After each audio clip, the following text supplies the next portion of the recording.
that's so exciting, and it's so amazingly attractive. Yeah, you're not laughing now, are you?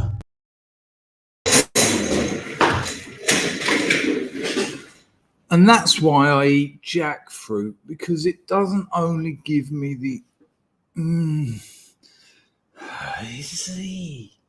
it's going to be one of those call-ins. Can you see how closed that eye is compared to that one? Yeah. Yeah. At school, in the sixth form, we were allowed to go into other classes, electives, I think they called them. I mean, my school had 2,000 kids, 34 kids to a class, one textbook from about 1840 between 4 people.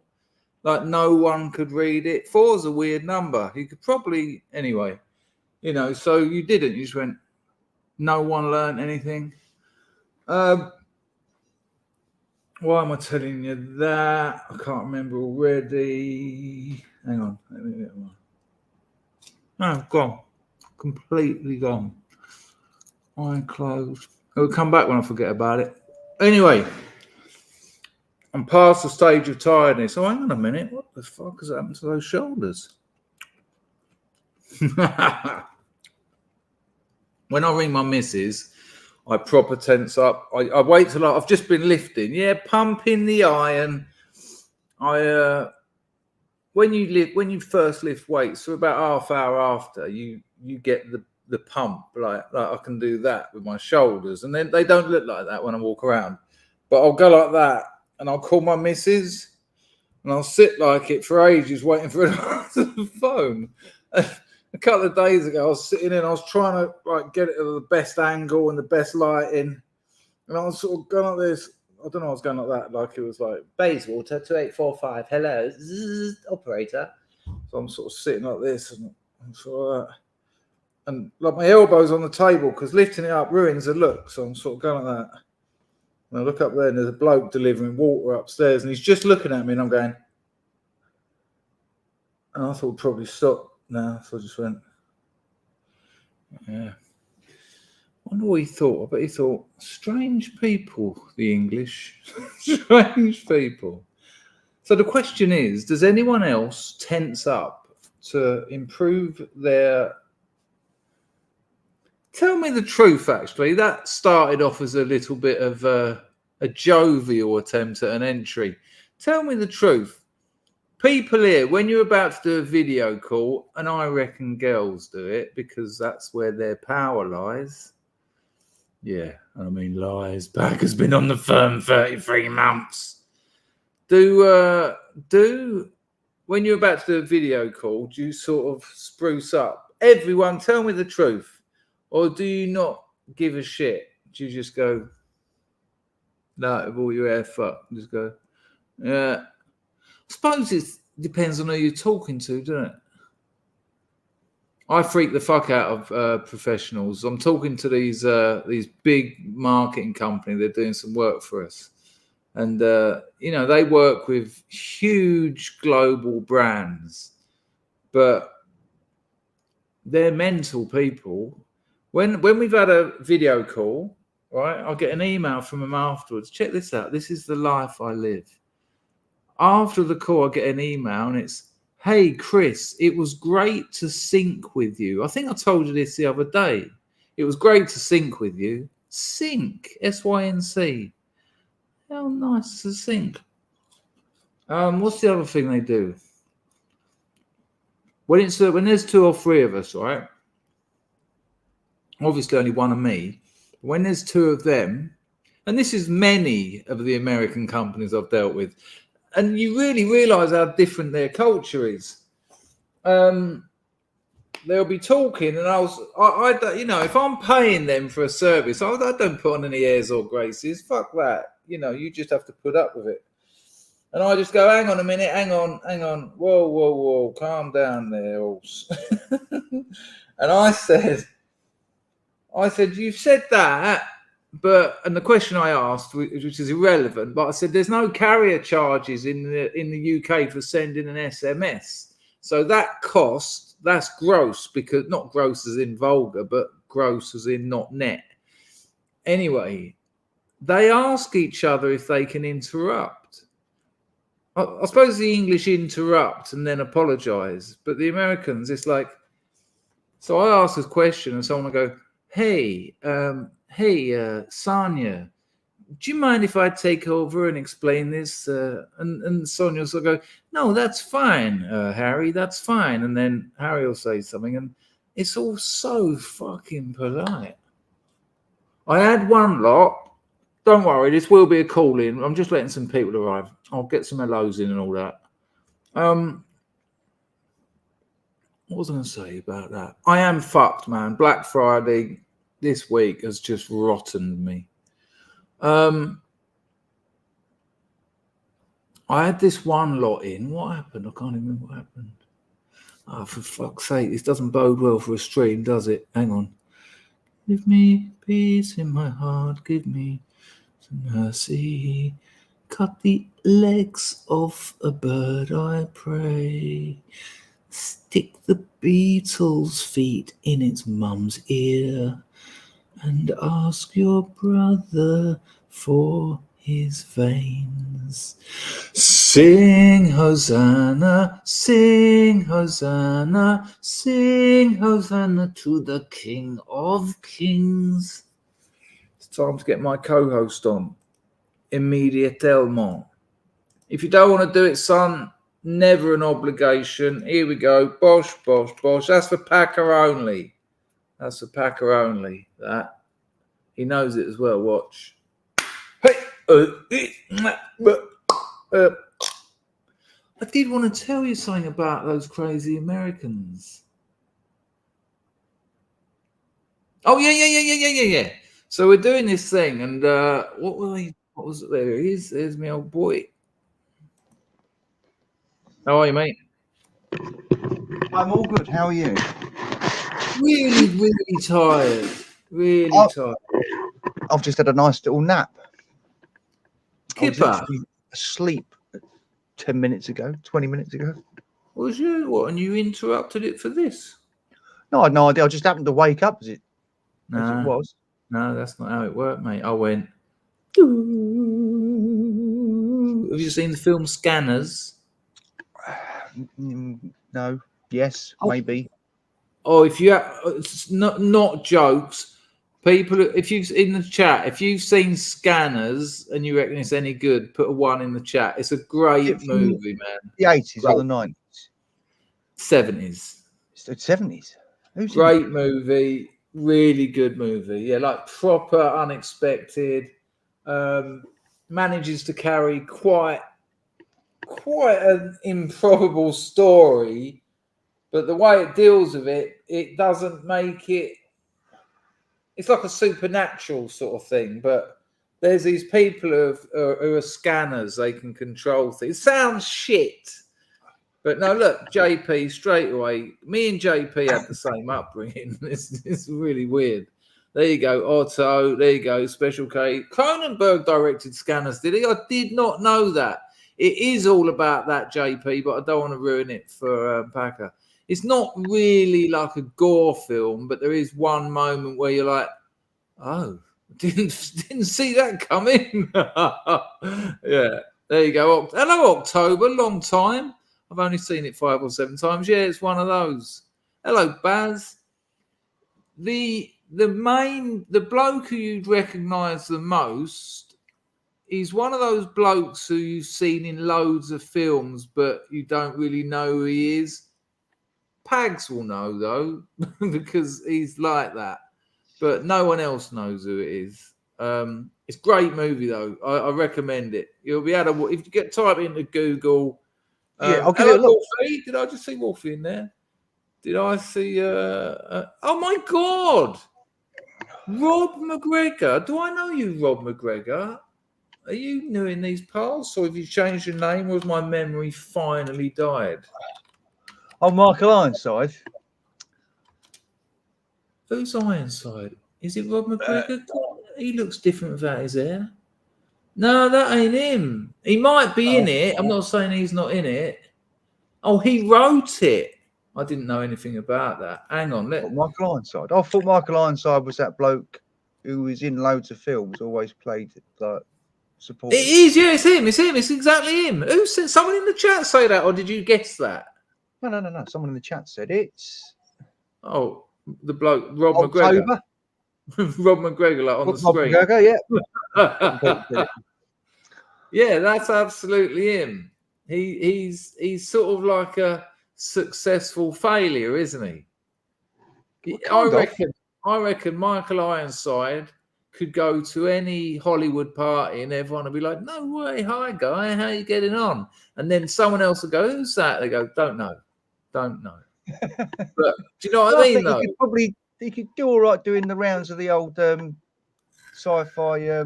What do they call it when they have when they all go on stage and talk the conventions. Yeah, he'd be all right there because he was in all sorts of stuff like that, hasn't he?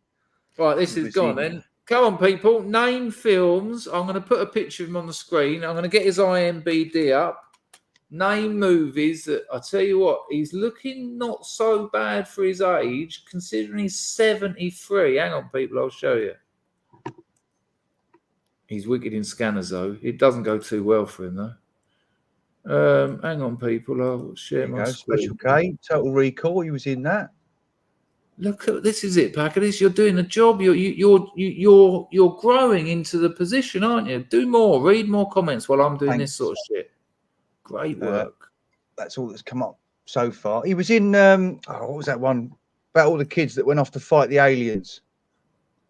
They did 2 or 3 of them. What did you make of the thumbnail, Packer? Hilarious. You know what? That bird is AI. Is she? It's ridiculous, isn't it? You know, just a couple of years ago, you couldn't do that. I mean, you could get a computer to do that, but I just typed in beautiful white woman, brunette, fringe, looking to her left. And then I just changed the clothes a bit with the next prompts. I mean, I stuck my face on. That's not AI. I didn't say draw Chris Dangerfield with white teeth. Starship Troopers. He is in that. There you go. People are flying away now, aren't they? Here he is, people. That's him now. Not bad for 73, though, is it? 3 minutes, the AI birdie tap, and not Michael Ironside. Well, you never know, do you? What do you reckon for 73? I'll tell you what, Vincent. Bloody Jude good. Law was married to a friend of mine. And between you and me, I've got to be careful, I suppose. Not a very nice person. Again, though, from what I heard, I've got no evidence, but I dated one of his ex-wives. Did you date Michael Ironside's ex-wife? Because that would be amazing, Packer. That would be like a... Did I? Mobius triangle. No, because I think me and him looked like a bit of a type, didn't we? And if she's been there, she wouldn't want to come here. Packer, do you know what a contraction is linguistically? No. So you take 2 words. I'm more or less illiterate. No, you ain't easy. It's nothing. You take a thing like... let's take 2 words. I'll name one. You name the second. I'll say carrot. You say... Potato. Anything. Potato. Carato. We've contracted the 2 to make one word. Carato. Yeah, that's a contraction. Right. Now, the reason I asked you that is long gone. I can't concentrate on anything. Let's get some people in, shall we? Right, listen. I want to get some people in who haven't been in before. Inevitably, when that doesn't happen, we rely on the usuals, but not never. But you know, not people who've been in the last few call-ins. There'll be time for you at the end, but I think if we're going to keep this format going, this ain't going to be the stream forever now, but we'll have a little period of it. I said period. I used to know a comedian. He was an open mic comic, never got anywhere, give it up. You know, fair enough for giving it a go. Nice bloke, though. He had one very good joke. Let me just get it right, because with the old memory at the moment, I could get it wrong. Oh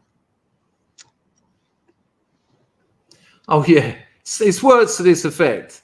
So we've done this gig in this sort of ornate kind of like mock-up Victorian sort of bit room. You know, it had all gilt edge paintings and sort of chaise lounges around the place. And he went, it's nice to be here. You went, quite a funky looking venue, isn't it? He said, it's nice, isn't it? It's like sort of period features. He went, that's a compliment, of course. He said, it's not a compliment you'd pay a woman, though.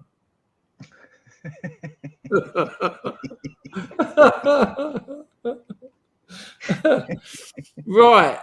Who wants to come in? Oh, hang on. Before anyone comes in, I've got a joke for you. Yeah, go on. What's the difference between a lentil and a chickpea? I don't know. I've never had a lentil on my face.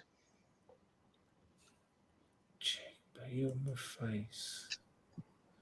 Mega Essex boy, how are you, sir? Did you hear Packer's joke then? I missed it, mate. I was trying to get into the StreamYard. All right. I like the way you called it like it was a space. I tried to get into the StreamYard. I like that. I was having issues. It was chucking up in my name and stuff, and it wouldn't go in through YouTube and all that. So yeah, computers don't work, mate. You'll learn that. They don't actually. I find technology really, really painful. I was on that cusp of people, and when we was at school, it was the first year that I was offering a IT GCSE. And I was like, what's IT? No, I think I'll do CDT, Craft Design Technology. So as a result, all my mates that did IT know what they're doing with computers. I haven't got a Danny LaRue, and all I do is spanners and screwdrivers. Bill Burr says, he said, I was born 30 years too late. He said, because I can't type.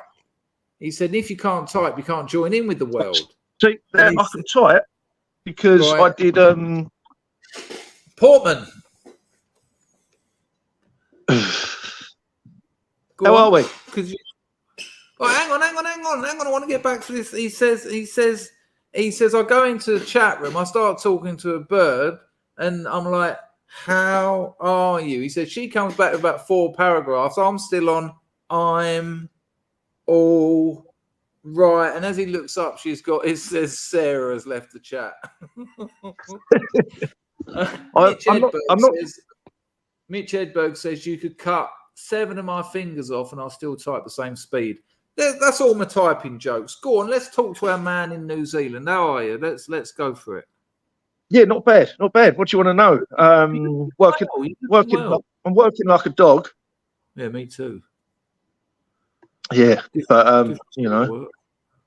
Yeah, the cost of my house build just blew out. Just like worst time ever to build a house.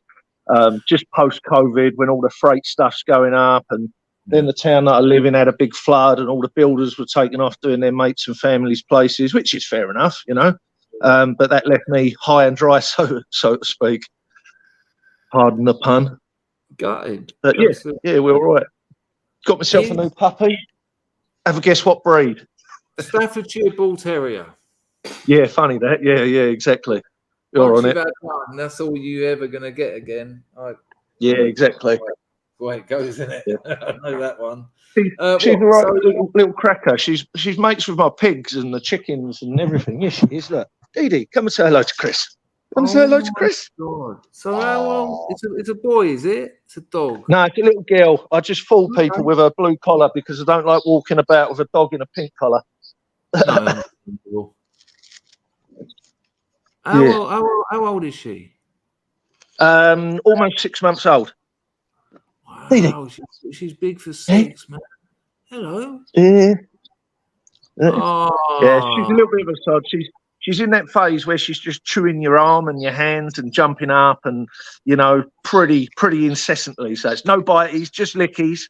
And this goes on like all day and has been for months. But I'm sure she'll get there. And you absolutely love it. Yeah, of course you do. Yeah. I'm one of those where she sleeps in my bed, mate. I get her in the bed in the morning and she'll come up and stick her head on the pillow and everyone's like, oh, what you do with your dog in your bed? It's like, no, it's like a little human, isn't it?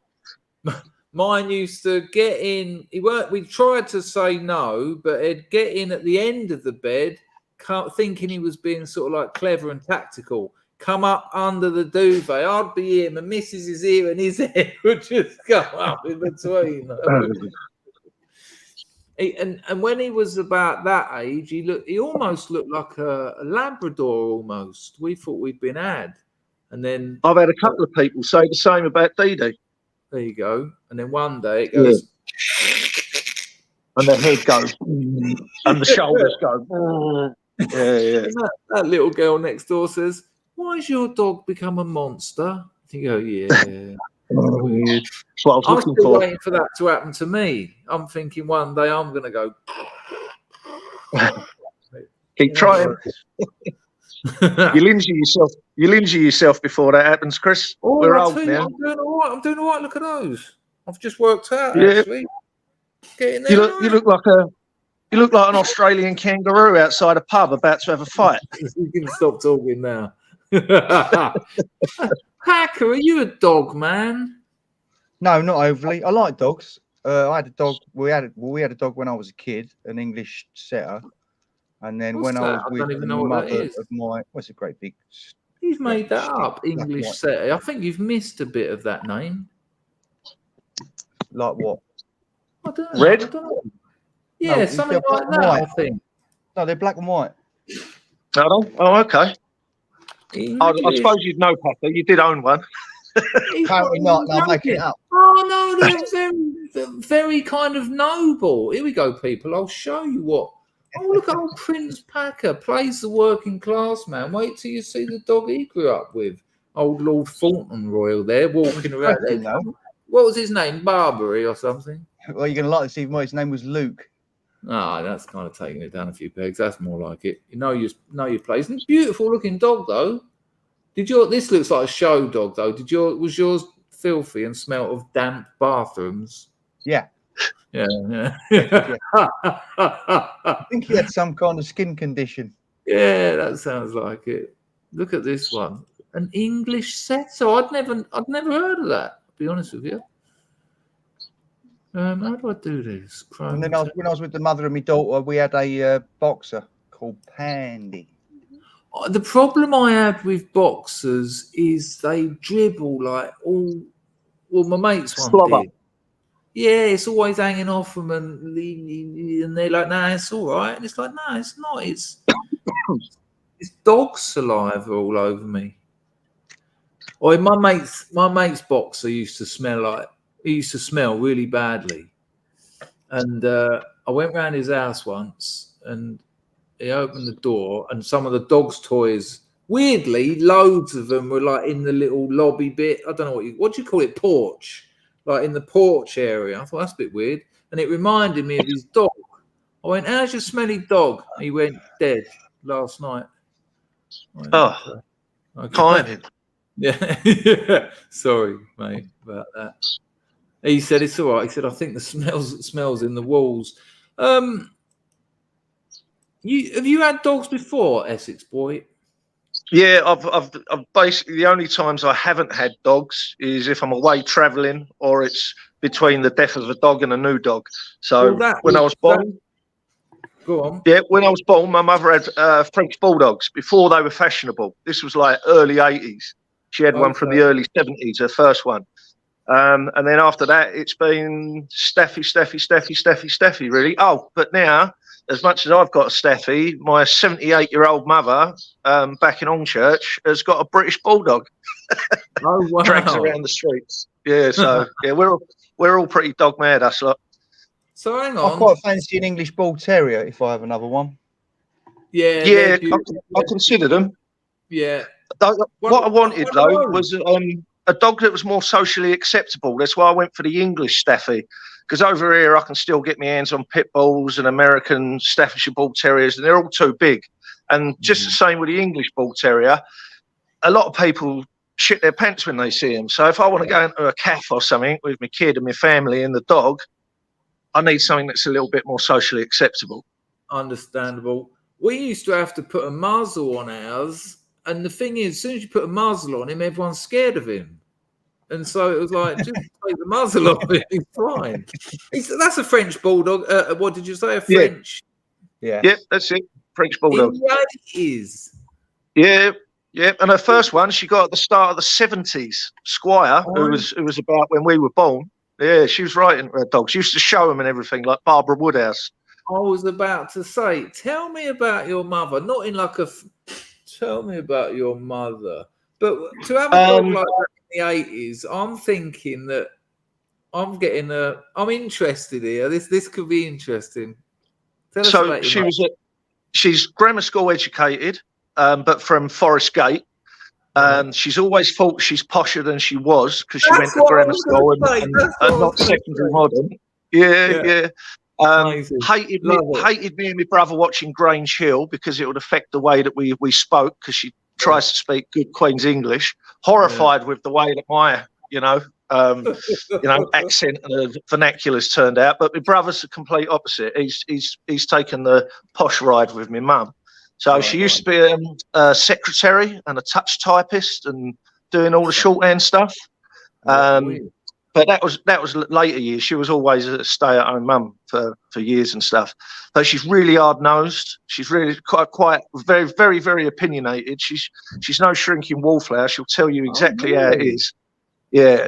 And she'll pretend it was hard work bringing me up, but really she loved it because she'd still stay up till 2:30 in the morning when all the boys piled through the back door, and she'd be making us cups of tea and bacon sandwiches and all that. So she's golden.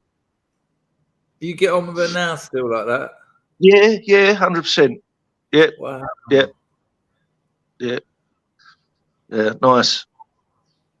Because my mother died just recently, it's been a really strange period, like just trying to process that relationship with my mother. It's not like that. All my mates thought that the relationship, they always used to say, I wish I had a mum like yours. Because my house would be the one where she'd let us all, smoke weed and that. And she wouldn't mind if I just woke up and got one together.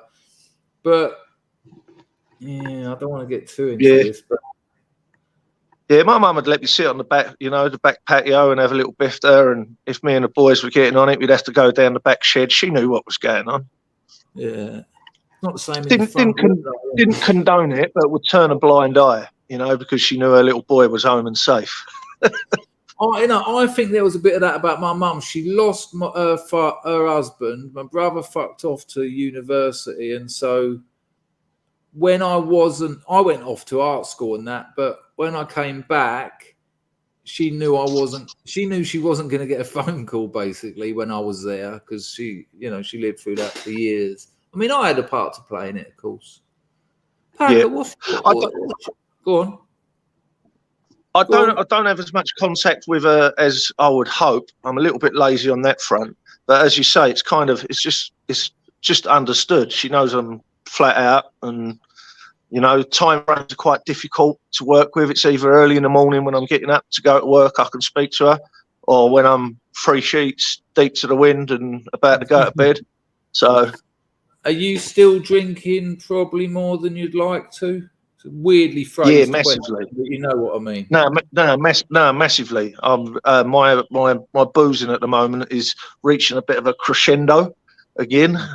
So looking for some abstinence in the new year, but at the moment I'm not finding any. I'm down the bottle store at like. What is it? Off license, like 10 a.m., 10:30, couple of strong beers, because I'm self-employed, I can get away with it. If you don't do that, do you start getting DTs and that? If you're not getting a couple of not particularly DTs, it's just something in the back of my mind that's just kind of like programmed that I'm having difficulty deprogramming. It frustrates the hell out of me because I know I know exactly what I'm doing, and it's very, very difficult to knock it on the head. It's a really painful position to be in. I just call it using, substance. Alcohol's a substance. That isn't a judgment either way, but it's a painful place to be when you don't want to be doing it. But for fuck knows why, but you can't stop. And you're like, oh, here we are again. I'm doing this again. And every morning I wake up and I think, right, today's the day. You know, they say one day at a time, and you know, within a few hours, I'm a couple down. And if you know boozers, once you start, you don't really stop for the rest of the day. You kind of just graze on. It's tricky, man. But it's very rare that I get blind. You know, blind drunk, stagger around, slur and shout and all that. That ain't what it's like, you know. That's not what you're after. That's not what you're interested in. No. It's hard to explain that to people. I went out the other night. I went to Super Duper. This is the only place I go. And about 3 o'clock in the morning, I put my AirPods in, and I had a bit of a Alcoholics Anonymous moment because I weren't feeling too good. And I've been quite lucky in life with depression. I've had my problems, but I've never been sad, you know, like wake up and I had a little bit of that, and I thought, something's going on here. And so I thought I'll listen to some music while I go to the supermarket. There's nothing else on the road, maybe one other motorbike I'll see in, like, you know, the 10-minute drive, 5-minute drive to the supermarket. And I thought I'd listen to an interview with Hubert Selby Jr, who wrote Last Exit to Brooklyn, but the one you'll probably know is Requiem for a Dream. I don't know if you've seen that movie. It was very famous. I've seen the movie, Jared Leto, that bright salt in it ends up whoring herself. I thought I'd listen to an interview with him because when I got back, I was going to do some writing. I thought it might inspire me a little bit because that sort of thing usually does. So I got on YouTube. It said Hubert Selby Jr. I've pressed play. My headphones are in. Cranked up the beast. My 125 Honda. And it wasn't an interview with him. It was an Alcoholics Anonymous share. You know, sometimes they record them and put them out over the internet for people. So he's gone, my name's Cubby, which is what he calls himself, not Hubert Selby Jr. My name's Cubby, I'm an alcoholic, and they'll go, hello, Cubby. And weirdly, it was exactly what I wanted to hear. He was talking about all those behaviours, all that sort of I'm special, I'm different, all that stuff that, you know, people who get caught up in addictive and compulsive and obsessive behaviours. And it was like a gift. It landed so much on me that when I was in the supermarket, it was almost autopilot because it was like I had I couldn't escape from it now. You know, I know what the problems were. I needed to face them, and listening to him talking about just having that bravery to actually communicate with who you are rather than putting on a show, a performance, you know. Yeah. Say, this is what the problem is. This is what you're not fixing. I didn't get it done. I didn't sort of go, oh, no, that's all sorted. But it started a conversation with myself that, you know, has carried on to the present day. Yeah. It was kind of I've never got myself to a meeting or a therapist and all that. I don't know. I just can't imagine it would do a lot for me. I hate 90% of AA. I went to NA. I hate not hate, but 90% of it can go whistle. But the 10% of it I like, I absolutely adore. You know, I've met some of the best people in my life in those rooms, and I really have. You know, I still talk to them today. You know, and they can be really annoying. Every single meeting at the beginning, they read out 4 or 5 of these things. What is an addict? Who is an addict? How does it work? 3 traditions. And you're like, fucking hell, do we have to do this at the beginning of every fucking meeting? And if you go to rehab, you have to do 90 meetings in 90 days. So it's at least 1 a day. And you're just thinking, oh, yeah. And then one day you just think, oh, I can't wait to get to that meeting and see so-and-so and so-and-so. Yeah. Hello, son. I can see you in the background there. Sorry, mate. I was just deep involved. Are you sure about that? I don't know. I'm not convinced. I also live in a very small place, so it would be a lot of exposure. There are online meetings. I'm not trying to get you to go to NA or anything. You know, do what you want. I mean, out here, there's none. And even if there were, I wouldn't go. I wouldn't trust them because I love this place. But I reckon if the authorities knew that there was a load of people with those kinds of problems. You know, Yeah. you go in that door, you come out that door into the back of the wagon. Yeah, nah.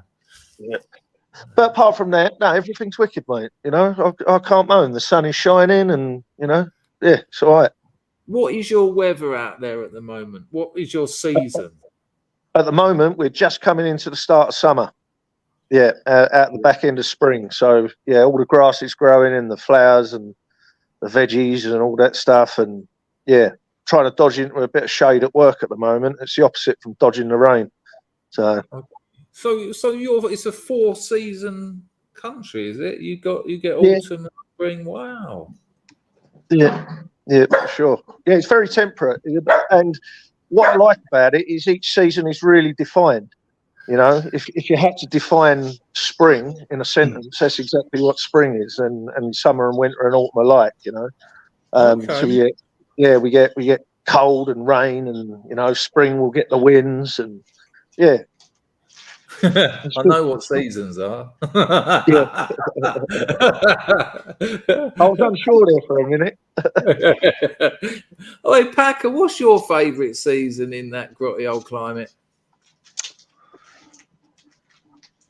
Summer. Yeah, it's summer, got to be in it. Autumn. What's that? That's 3 weeks, end of June, isn't it? Yeah, usually. This year we had to wait till nearly September, I think.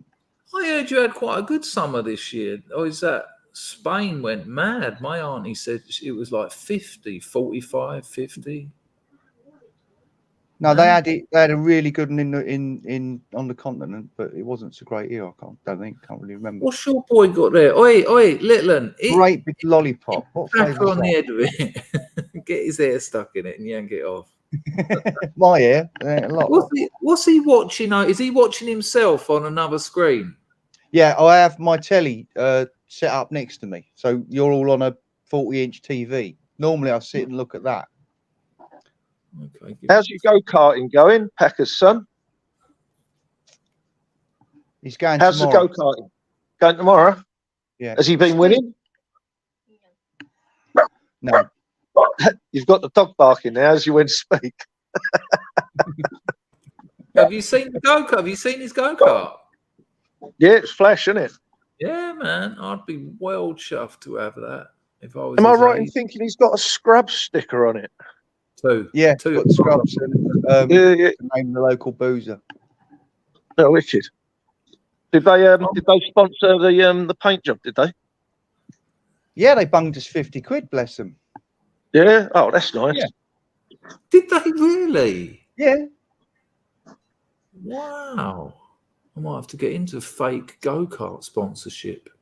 My pub's called the King's Head, but it's got a thatched roof, and it's the only thatched building in the town centre, so everybody calls it the Thatch. So that's what's on the cart.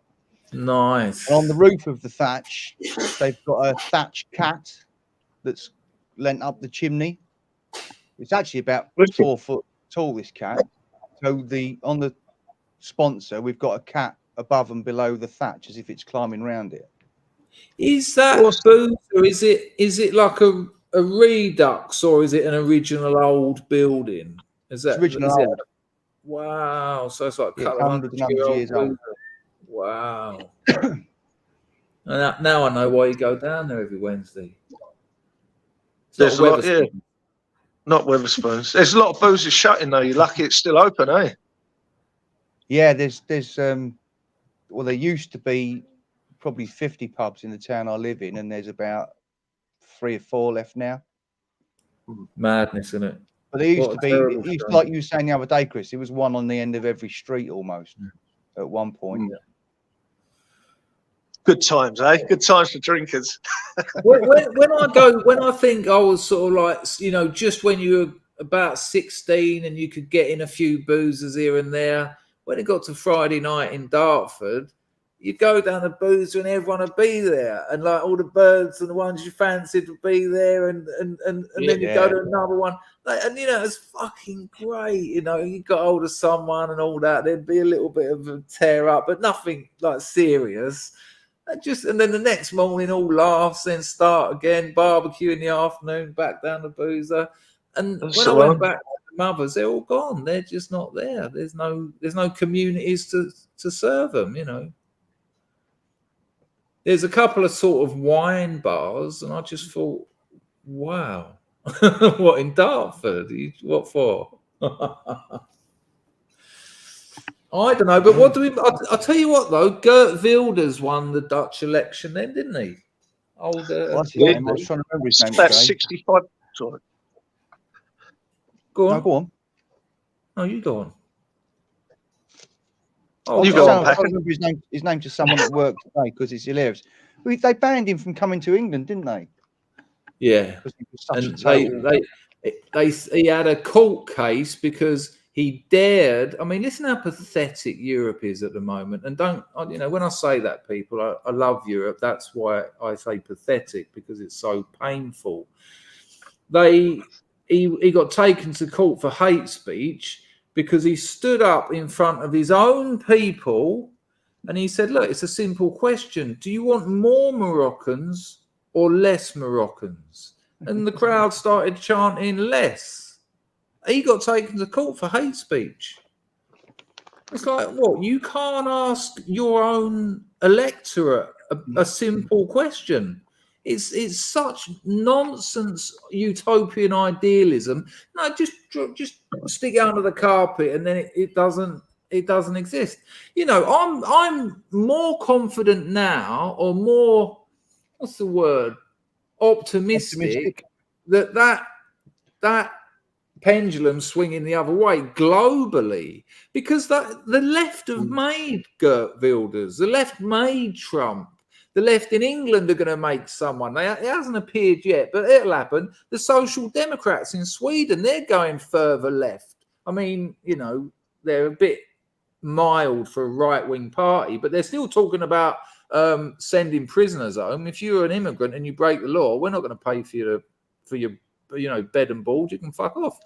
And you know, you've got the AfD in Germany. I think it's almost inevitable. How about the new guy out in Argentina who swings a chainsaw about? You seen him? He's hilarious, absolutely nuts, isn't he? What's his name? Malay? Is it Malay or something? Malay? Not sure. Yeah. Looks like he's got a wig. What's his name? Malay or something? Yeah, he's a new Argent. I mean, Argentina's a weird one. Argentina was one of the richest nations in South America at the turn of the 20th century, and they had an amazing immigration policy. Bring in people who've got money in the bank. They've proven that they can generate wealth. They've got skills. You know, people you'd want in your country that have proven themselves. Take it back to that, doesn't he? Second World War. After the Second World War, the socialists got in. We just print the money. That's all right. And they said, well, look, it seems to have worked, but we don't need all these standards. Surely we don't need standards. Just bring anyone in. And, you know, like Venezuela, they're fucking skint now. And it's inevitable that someone like that's going to get in, because they just, it's not, I think most of the electorate don't really, I don't want to judge an entire nation. I think it's more they just want to. It's almost like up yours to the swamp, the elites. You know, absolutely fucking us for decades, and you know. There's a clip of that fella. He's got a whiteboard with a load of post-it notes on it. It's like Department of Inclusivity and social benefit system and all of this, and he's like, okay, he's ripping them off and he's going, gone. We're not going to have any of this socialist crap. So I saw someone, they were because all the leftists, I saw Nick Ferrari having a hernia about it earlier. He's talking about closing down the Department of Culture, the Department of this, the Department of that. And I was thinking, so what? Yes, I'm making a video about it. Yesterday, I watched BBC Young Contemporary Dancer of the Year, right? fucking shit. One of my ex-girlfriend judges it. That's how I ended up watching it. I thought I'd see what that witch looks like now, the haggard old. And I was watching it and I thought, you know, this is nothing. The only people who go and watch contemporary dance are people who do or promote or invest in or are to do with contemporary dance. Do you know what I mean? It's like it doesn't reach out of its own little world. Like people buy paintings to put on their wall and pictures to put on their wall. People read books, you know, also many arts themselves as they've got a public. If you took taxpayers' money away from contemporary dance, it's over the next day. And I saw this bloke and he was talking. He said, "My dance is," he said, "it's an expression of how I feel in space." And I was thinking, no, that's fine, but just not on my fucking ludicrous tax money. I don't want to pay for that. Why should I? Look how much comes out. You know, tax on the dollar is absolutely ludicrous. You know, you've got your income tax, and then you've got your GST, and you know you've got your council tax, and then your rates, and then you've got it on the food and everything you're buying. It's just the VAT when you sell something, and then you've got the VAT when you buy something. It's like my $1's gone. Yeah. Can't even buy precious metals over here, GST free, like tax free. You have to pay tax on that. So if you want to get into the precious metals market, you're paying 15% on top immediately. In England, I think you can buy gold, but silver, what the working man can afford, you've got to pay VAT on it. Oh, you want to buy gold? It is your little £1,000 worth of gold, but silver you pay VAT on. Ludicrous. I did have a couple of companies ring me up when I was buying precious metals a few years back saying, we've got some second-hand silver, so you don't have to pay tax on it. And I was like, how do you know it's second-hand, though? And then I realised he was kind of doing me a favour.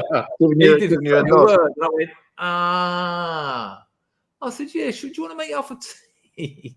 Fucking those 5 kilo bars of silver, they look like the gold bullion, you know, with the sort of angled edges. Yeah. When I bought the first ounce of silver, it's like that. It's nothing. I was like, what? 600 quid?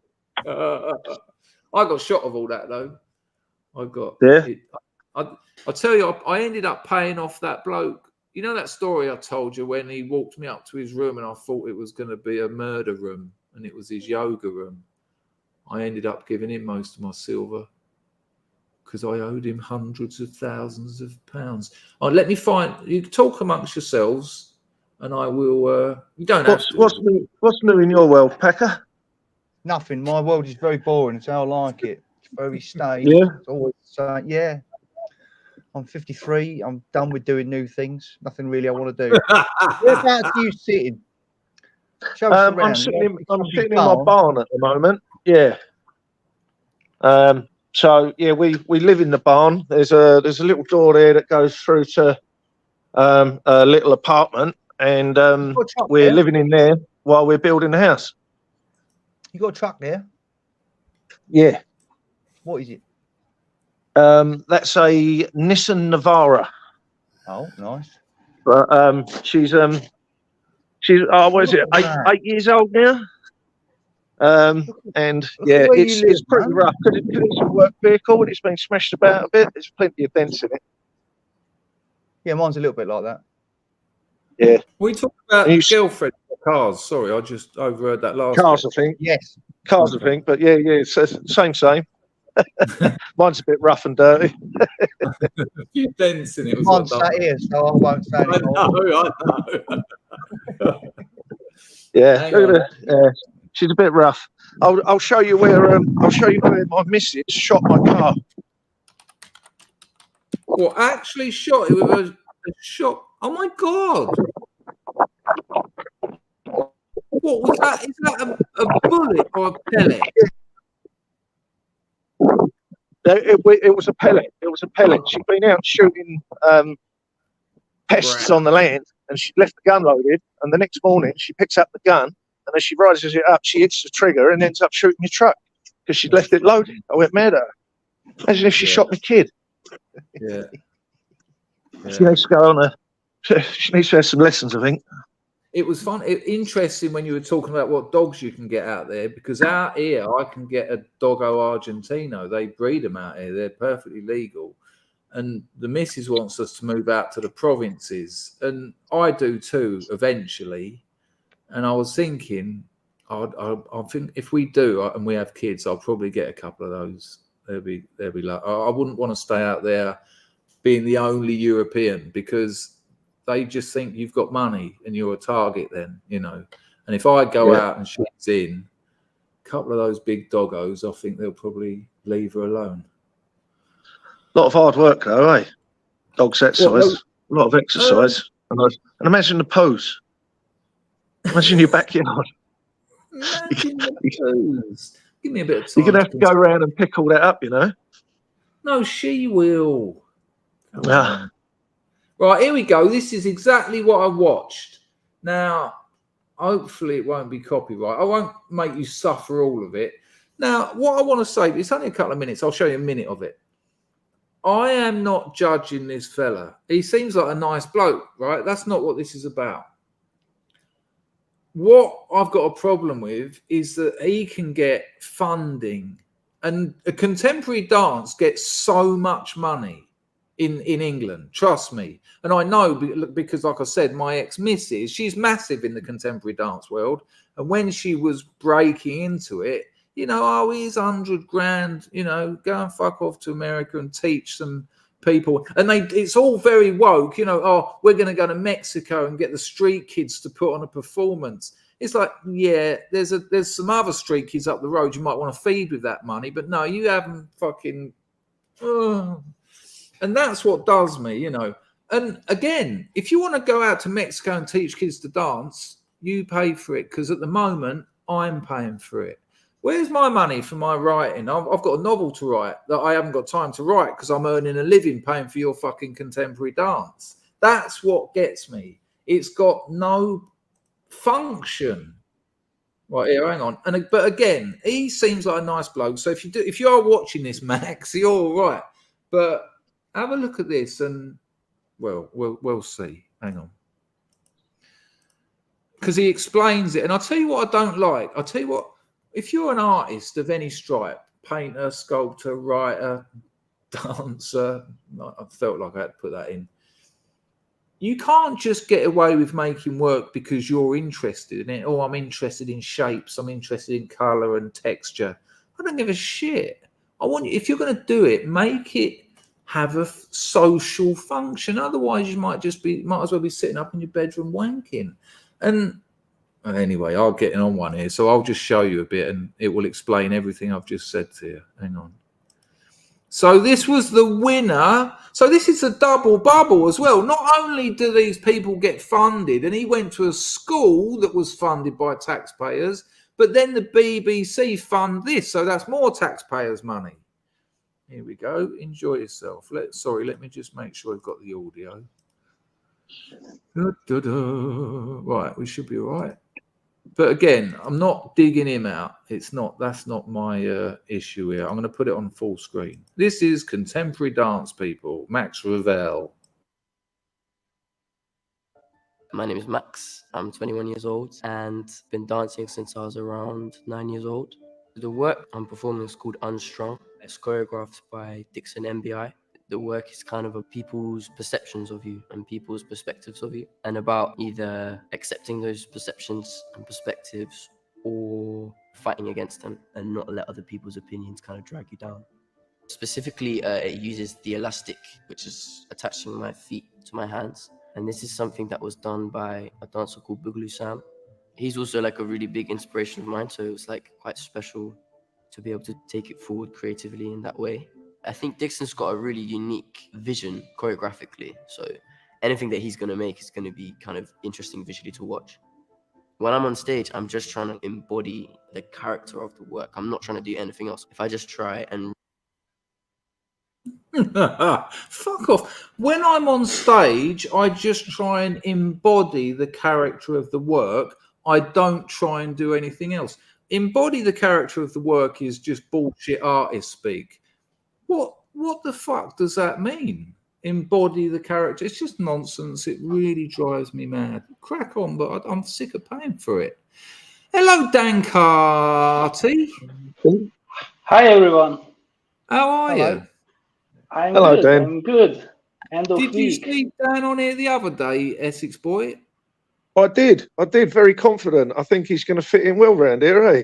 I think he's come back in full force. Have you been coding today? Yes, I have.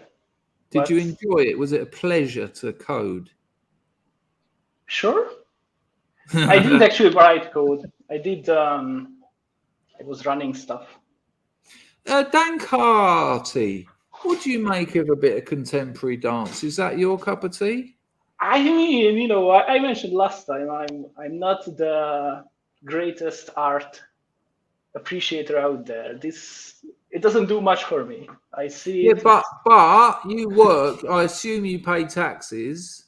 Yes. So you do pay for it. So you might want to think about that. Yeah. Oh my God, where did your voice go then? Right. Oh God, what's going on here? Does that always happen? I don't know. Well, I'm telling you, it does. I don't know, maybe. It's not. I think one's voice sounds different from the inside. Dan Carty, has anyone ever before said to you that you've got a laugh that's up in the high register? Not that I can remember. Okay. Well, I just done it then. I went, okay. Maybe look out for it. Keep a little notebook, and when we next talk to you, well, we could perhaps return to that subject. Yeah, but even this time, I didn't notice it myself, so I need someone to point it out. You didn't notice you done it? No.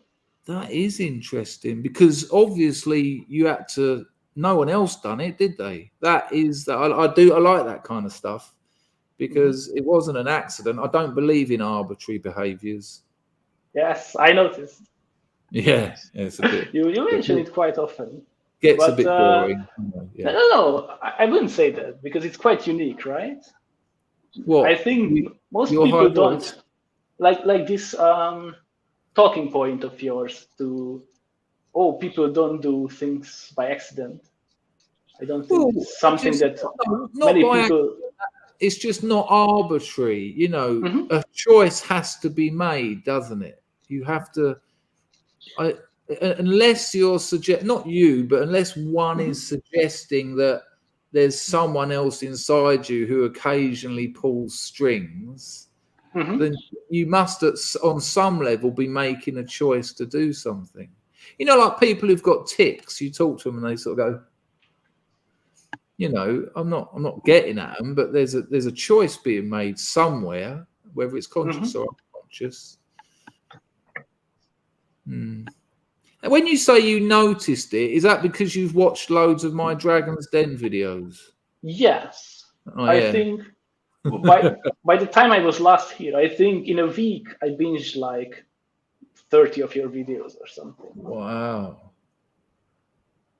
They're all right, aren't they? Quite a weird little angle, the Dragon's Den videos. I mean, you have a lot of valuable insight there. I enjoy them. Did you watch Dragon's Den or any of the other? There's Shark Tank, I think, in Australia and America. Did you watch any of them before, or were you not aware? So I did watch Dragon's Den, and that's how I found your videos, that I was looking for Dragon's Den reactions. Oh, don't say that. That doesn't help my appeal process at all. One of them is, do you feel it replaces the original content? No, but this is good, right? I watched the Dragon's Den first. Like, I think many of the episodes, by the time I watched your I was only breaking your balls. It's all right. Oh, but I've got 2 donations, which is no, I haven't. It's John's been a member for 26 months, Packer for 33. So that's no donations, which is heartbreaking, actually. Heartbreaking. Outrageous.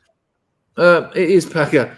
Carry on. Sorry, Dan Carty. So, yep, it is good. That's what I say in the appeal. But the appeal now, I've had so many, I just send them the same one every time, and you know, it's stupid because it's AI. The AI says, "Oh, you, this is copyright material," and I'm like, "Yeah, but it's a reaction video. It's protected by law, by fair use." Oi, Dan Carty, I imagine that's quite, if not interesting, certainly. Hello, Mr. Mackenzie. Those photos you sent me were gorgeous. Just heartbreaking. Andrew's got 2 nieces, they're twins, and he sent me the photos of them when they were like born, and now I think they're like 18 months or something, 2 years. They're you know, these 2 little like babies at the Christmas tree. It's just heartbreaking stuff. Thank you, Andrew. I replied to your email today. Sorry it was so late. Dan Carty, what is the score with copyright in code? Copyright in code. What do you mean by that? Well, I'm talking about intellectual property, for instance. You know, if you write some kind of program, is that a bit 80s to call it a program? If you write some kind of code and it performs a function, someone else writes different code that performs the same function.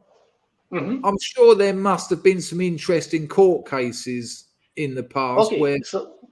Go on. So I can say a few things here. One, there is copyright, but that's more about like directly copying. If you are talking about functionally doing the same thing, I think that's mostly about patents.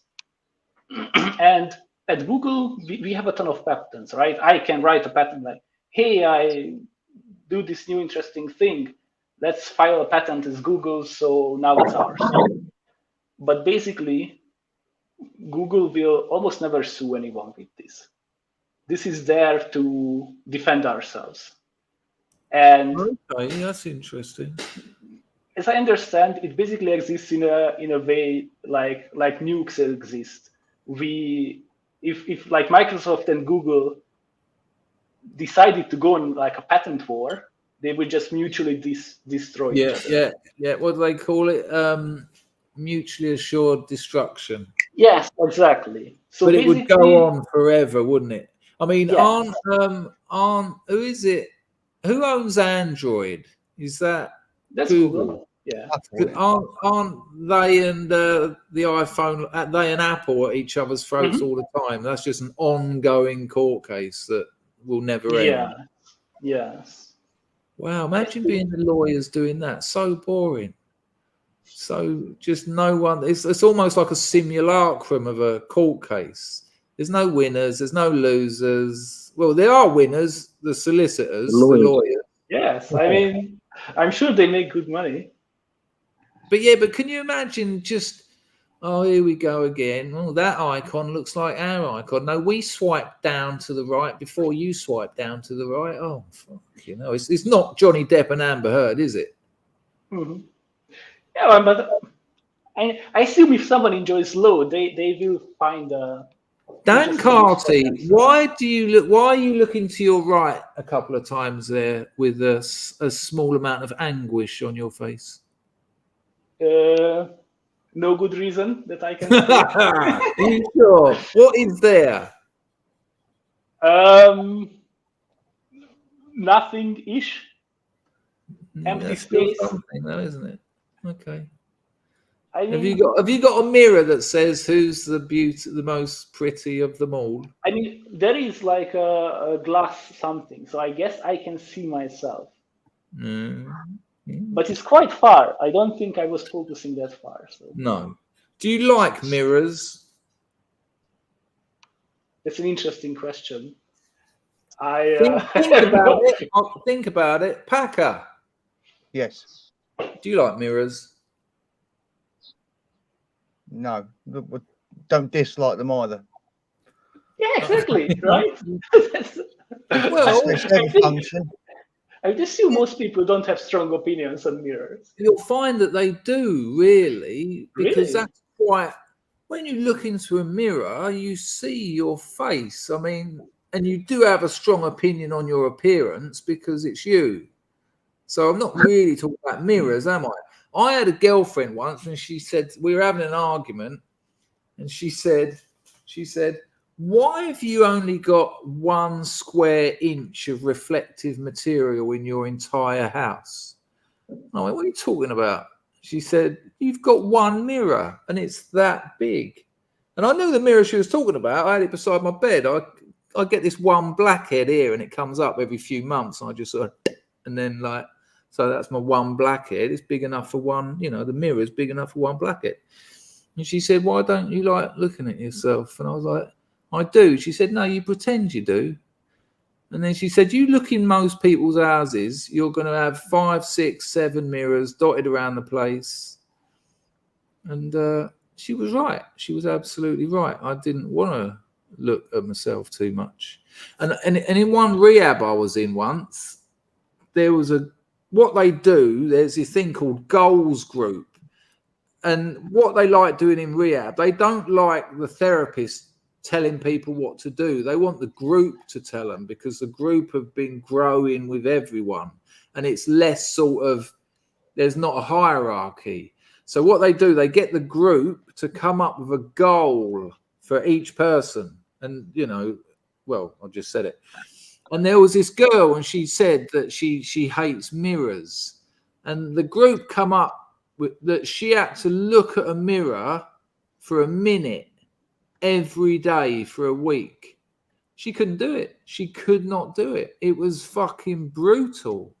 You know, we all thought, this would be a laugh, wouldn't it? She don't like mirrors. We'll get her to do it, right? And the first day, so you set the goal on one day in the goals group. Everyone gets one, and then the next day it begins. So one of the therapists brings in this little mirror, table mirror, and she goes, right, whose goal is it today? I can't remember the bird's name. We call her Natasha because that was her name.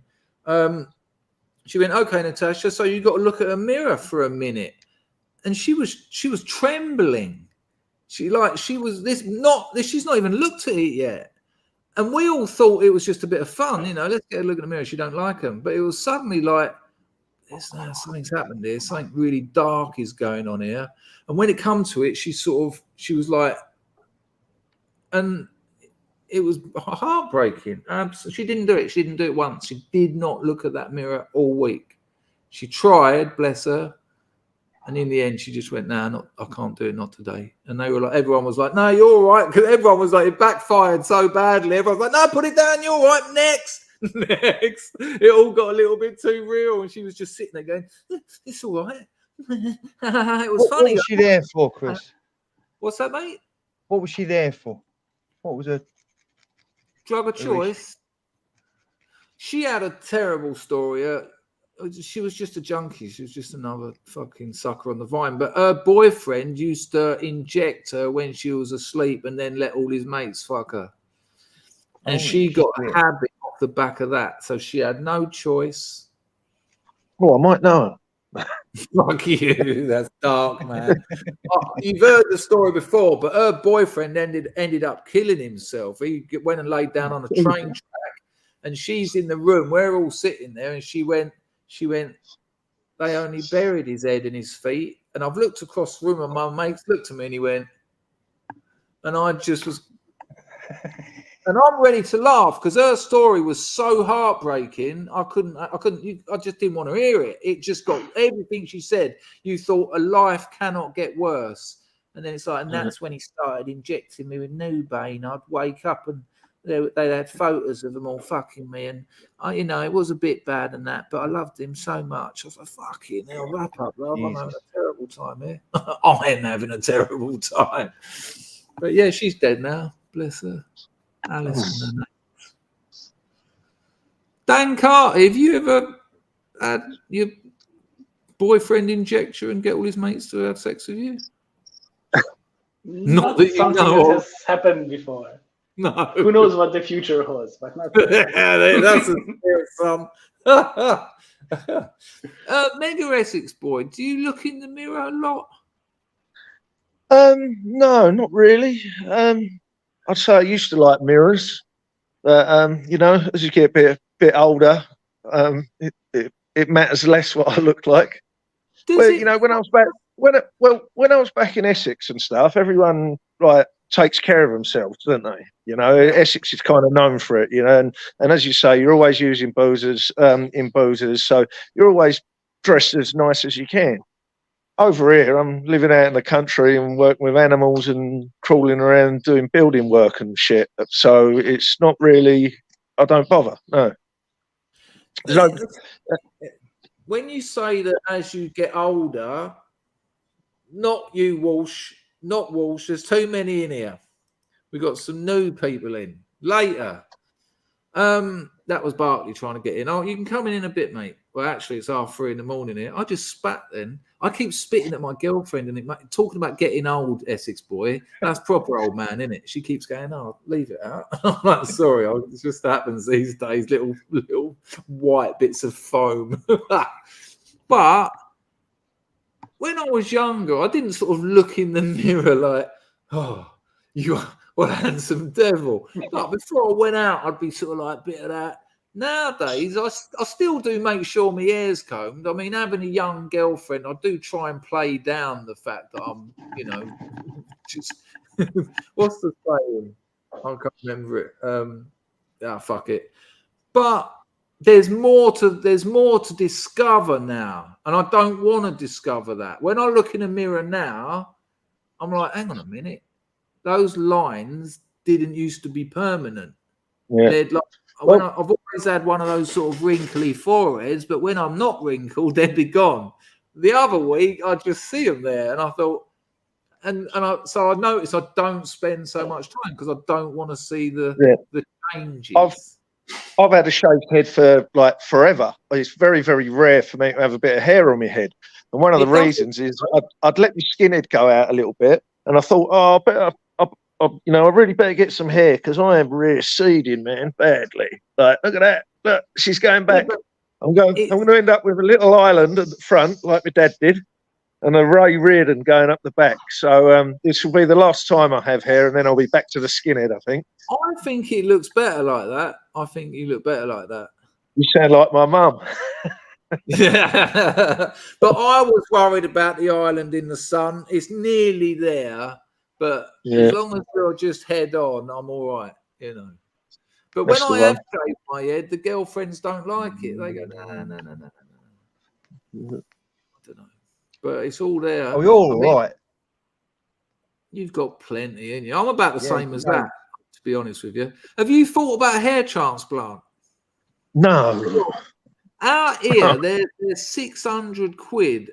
I've had loads of mates who've had them. Do it, Chris. I always said, nah, fuck all that, not a chance. And then I see my mates, and I'm like, hang on a minute, where'd you get that? Yeah, and then they went. I went to Hungary. I went. No, where'd they all go? I think it is Hungary. Begins with B. What's the place? Bulgaria. No, I think Belgium. Some kind Brussels. of Eastern European cheap hairdo place. You get these sort of different medical holidays. Maybe someone in the chat know, but they're all coming back. You can stop now. I can't remember. Birmingham. And they're all coming back with these big, thick sort of, they put their hands through it and they sort of flick it back. And they're like in their 60s. I'm like, what the fuck? Do it, Chris. Like, how much was that? Get it done. Don't tell us you're getting it done and then just rock up and deny you've had it done. Yeah, but you can't though. This is like, look at this. So you'll know this, Packer. So are you, Essex boy. Dan, how old are you roughly? We had this, but I forgot. 30-ish. Right, you're probably not going to remember. But if you go back to it weren't the Premier League, was it? It was the First Division. More than half of those footballers had no hair. Really? But nowadays, you're hard pressed to find a bald footballer. No, none of them are bald. Because it just isn't a thing anymore. If you start receding, you fuck off to one of these countries. They take it out. They take them out in individual hairs out of a bit of the back. They plug them in. But this is the thing, Packer. They have to shave your head. They give you a few Xanax. Not all bad. They then, like, local Novocaine your whole head. They cut this strip out the back. They put them all in. Then your hair grows. Then it sheds. it all sort of goes, no, this ain't right. And so it all falls out again. And then about 7 months later, it all grows. And I'm telling you what, it ain't that sort of cornrows that you remember in like the early 90s, people would turn up and they'd have a tongue here. It was looked like a crossword. No, man, they're like Rooney's weren't great, was it? Hmm? Rooney's weren't great, was it? If I remember, he had his hair done. No, but fair play to him for coming clean. You know, apparently they've all had it though. This is what I found out. You know, Beckham's had it. You know, most Hollywood stars have it. Maybe if you're an actor, it's sort of. I mean, I suppose if it makes you feel better, why not? But it does. If you watch it on YouTube, it looks like quite the unpleasant. You know, I kind of understand it if you're an actor, if you're meant to be like some kind of heartthrob, you're selling your image and you've got to keep that image up. I kind of get why they would do it. Not that I agree with it, but do you know what I mean? Like, why? That's a weird thing to say, Packer. What do you mean? Not that I agree with it. What do you mean? Well, because it's false, it's fake. Only that. I'm not dead against it. I'm not going to start a protest, but I get if your job is to sell your image, if you're Tom Cruise or whatever, then Tom Cruise wouldn't he? What do you think about hair? What do you think about hair, Dan Carty? Quite like it. Good work. I mean, I don't have to worry yet. He's got more than us three put together. Look at it. Fucking hell. That's my ear extent. I'll come to your place and we can Go on, answer the question. What's your hair? Sorry, I interrupted. You were responding to Mega Essex. Yeah, I used to have fairly short hair, actually. And then at some point, during the times we all had to stay home anyway, just decided, you know what? Let's just not cut it anymore, and then it grew out. So that was 4 years ago. Go on. Is that related to a certain image? Do you like heavy rock and roll? You look as though you're a kind of heavy metal kind of man. Not necessarily, no. You like I know I give out that impression. Like people do come to me. Oh, okay. I assume you like metal. Yeah. What's your favorite metal band? But there is no like deep thought behind it. It's just something I wanted to try out. Considering when I was young, my friends let me experiment with it, but like with different looks. I had a pretty strict look, and now I can do whatever. I try it out. Dan Carty, is it quite a traditional look for a coder? What you've got when you get to work? Is there a lot of that sort of goatee and long hair? Not really. Maybe more than average, but I wouldn't call it typical.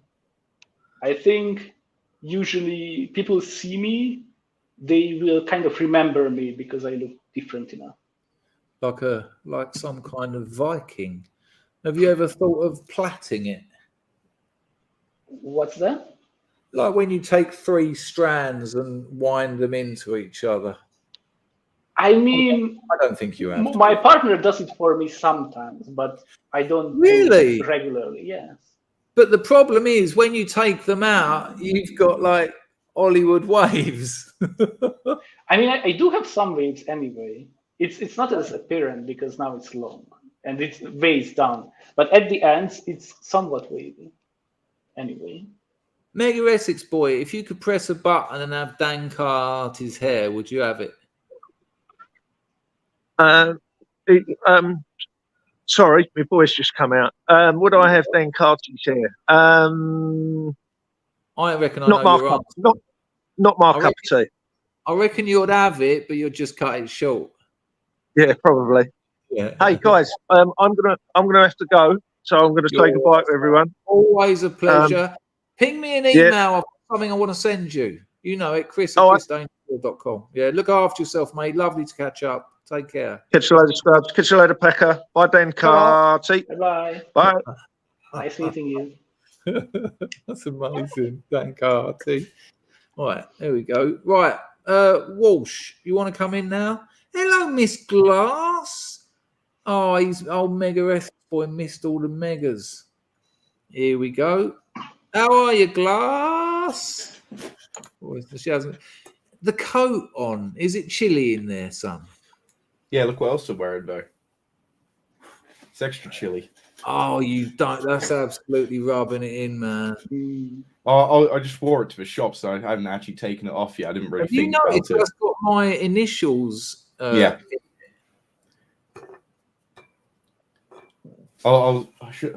I've lost my my Floofy Dangerfield cap, but I was going to wear that, and I was going to pop these on, get the proper thing. So many people have played that game. That scarf was about 400 nicker, man. I love telling people that. It's really nice, though, isn't it? Admit it. It's so soft and gorgeous. Me and my friends never were out. If I've ever got like that, that green sort of tweed blazer you gave me.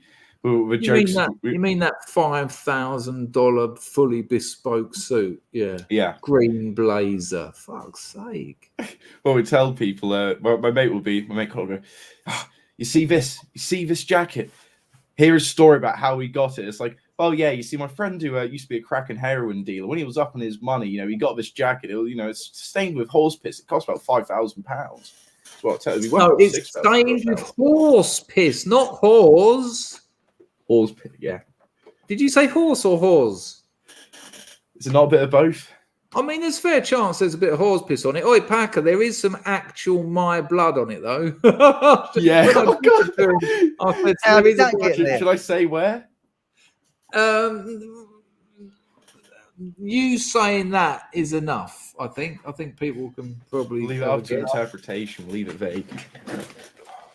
Right. Where are we? Go on then, Bartley. You've come in. What have you got to tell us? Ask no questions and I'll tell no lies. Now it's that's his conversation. Yeah, I know. I just want to say, Dan, I like your hair. That's what I'm going for. People are going to get a bit true because I haven't cut my hair for a while now, but I'm going to go for some very long hair. Nice. As well, when they made the comment about, do people in coding have very long hair? I was just thinking of the wider trans community who tend to be into sort of coding. That's true. I do know trans people just through coding, for sure. There's a lot of them. There's this weird link between having an obsession with like mathematics and computational thinking and being trans. I mean, look at the Wachowski sisters, for example. Have you guys read? Have you read about that? You guys read about that? The whole Wachowski sister. I'm being very polite right now saying that. It's really unpleasant little story. What a couple of strange blokes. Have you read it like properly though? Like read one of those like 30-minute reads, like documenting the entire situation. It's fucking bizarre. It's really funny. Partly, give us a short version, but don't say anything that's going to get the stream taken down, eh? So, Larry Wachowski. At the time, it was Larry. I don't know what his new name is. So sorry for the dead naming. In case he's watching, I'm sure she's watching. I'm sure she is. Absolute truth. We just everything wrong. Well done. Yeah. So anyway, they were when they were making The Matrix. They'd started getting to the Los Angeles BDSM scene, and including visiting this one dominatrix who was incredibly, infamously brutal. Would usually be with politicians, like savage. She had bragged about being able to put something like 333 needles in one bloke's. Yeah, all right. Yeah, did you say Corey? Yeah. I haven't heard that. The only other person I know who ever referred to the male genitalia as a Corey, he's from up that Norfolk neck of the woods as well. I got from Tyson Fury, I think. Corey. Okay, continue. And this Mr. Strix and Larry Wachowski fall in love. And then they kept having extremely frequent sessions, which included her injecting him with ketamine and then doing all sorts of weird stuff to him, including cross-dressing. And you can probably guess what else. And then somewhere down the line, Larry Wachowski decides to abandon his wife and children to go live a life of hedonism and pleasure with this lady, Mr. Strix. And that's a really, really censored, brief version of it. If you guys can try to find some Reddit posts which documents the whole thing. It's very interesting from a depraved way. You sit there thinking like, what sort of mindset does someone have to wind up in that position? Barkley, can you confirm that this is the Wachowski sisters? Is it? I think that is, yeah. Can the chat confirm? I wish my jawline was like that. I can confirm that Streaky would. I'm not far. Can anyone confirm it? I just searched Wachowski sisters and that come up. No one in the chat can confirm. A few more months of mewing, I'll get there. Let me see. Look, there. Look. Oh, you can't see. It is. Look, hello, Nate. Nice to see you. Oh, I tell you, I haven't seen around these parts in a long time. Marzipan. Has anyone heard of Marzipan? Yes, you have, Al. They wrote and directed the Matrix movies. Oh, they actually, people claim that's because of this Nikki Strix, because of her influence is why the Matrix became so shit, and why they, like, ad hoc tried to claim that, oh, no, it's actually about being trans. The Matrix. That is them. That is them. Their names are Lily and Lana Wachowski. Yeah, one of them used to be a plasterer. Yeah, they used to be like proper like working class geezers. Hang on a minute, I'm getting confused. I think there might be a Netflix series about them.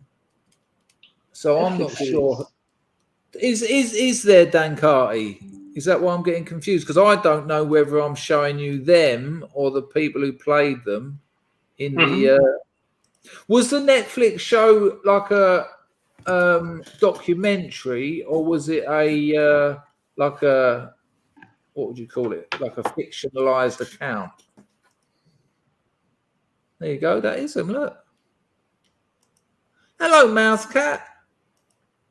Packer. The only donation I've got is from Packer, who's on here. Bless him. £2. Friday night, 3:45 in the morning, £2. Bless you, Packer. Well, payday 6 days away, Chris. Come on. No, you're right. The Scrubs have been very kind to me this week. That's why I've done so many streams. It's a pleasure. I needed to stream anyway. I've been working so... When you're in e-commerce, it's a very difficult week. It's Black Friday week, not Black Friday and Cyber Monday. It's Black Friday week. The emails I have sent is ridiculous. What do you use to automate your emails? Do you use Woodpecker? Is that the one? Alternate my emails. It's a lot more complicated than that, mate. You're sectioning off, segmenting your audience based on behavior, what they've previously bought, whether they've opened a previous email, whether they clicked through a previous email. And then you have to send another one where the section again, because you have to base it on the behavior of the second email. Oh, it's nightmares. Then you've got your SMS lists that you've got to send message. Oh man, it's just so when I started my business, I had an email list, and when I had a new product, I'd send an email out to all of them. I've got this new product. Here, if you want it, click here. That it would take me about 10 minutes. But now, when it's time to send an email out, I'm looking at about 16 hours work. You need to try and automate that. What does the work involve there? Sorry, go on, Dan Carty. Say that again, mate. So what does the 16 hours work involve there? Well, what is it? The easy work is, I mean, I use Klaviyo to put the email together. That's easy enough. But the difficult bit is segmenting my my mailing list and working out what products to promote to what people. And this is where it gets complicated. Like, so if let's assume there's 50,000 people on the list. There's a lot more than that, but just it's an easy number. And 10,000 of them have bought this product. Now, there's another product that is perfect if you've already bought that one. It's the next level up if you're progressing.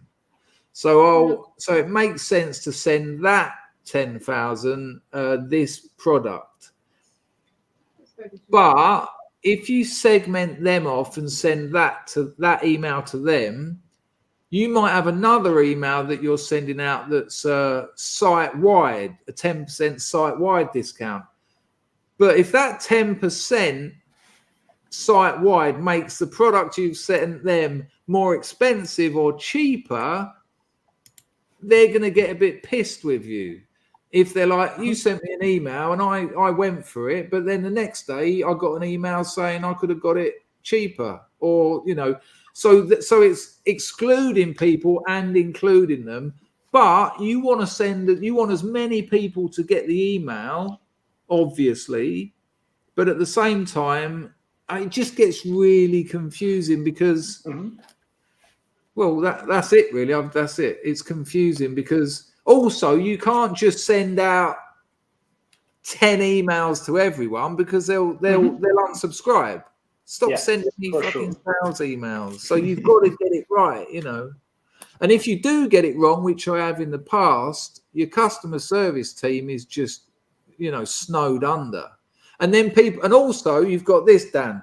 You've got if you forget to make a segment of people who've bought the product you're promoting in the last 5 weeks, and tell Klaviyo not to send this email to them, because if they spent £400 on that product and you're now promoting it at 350, what a lot of them will do, they'll write to you and say, "Oh, come on, that's a bit off. You knew you were going to do that discount. Can you retroactively discount me?" And then when you say, "Well, it doesn't really work like that," and they go, "Yeah, but I've been a loyal customer for years," and you're like, "Yeah," and then some people have bought it like a week ago, and they'll say, "Oi, my mate got an email where you're offering the product I bought last week for £150, and I paid £250 for it. And you didn't send me the email, so you must have known." Like, his mate buys from my shop. And then I say, "Yeah, but come on, man, you know, this is how sales work." And he says, "Well, I want to return it. And by law, I can." And I go, "Well, why do you want to return it?" He says, "Because I'm going to buy it now, because it's £100 cheaper." so, you know, finally, I've done that before. All of that, it is getting easier with AI. You know, things like A/B testing the subject line, you know, that all that stuff's getting easier with AI. But it's not actual work. It's just, I'm very not logical. And so working out things like segmentation isn't my skill. Writing the actual email and designing the email, I'm very good at. They you know, we've got about yesterday's were 65% open rate for an email these days. That's ridiculous. It's very high. And an SMS is even better. I think we're like 92%, because you get an email, you get a text message, you're like, "Oh, it's got my name on it. What do they want?" Buy this. I think the highest I've seen someone have like an email open rate was like 82% for a professional marketer or something like that. But they'd do like really vague emails. It'd be like, say if they were going to email you, Chris, try hustle you to get on their marketing system.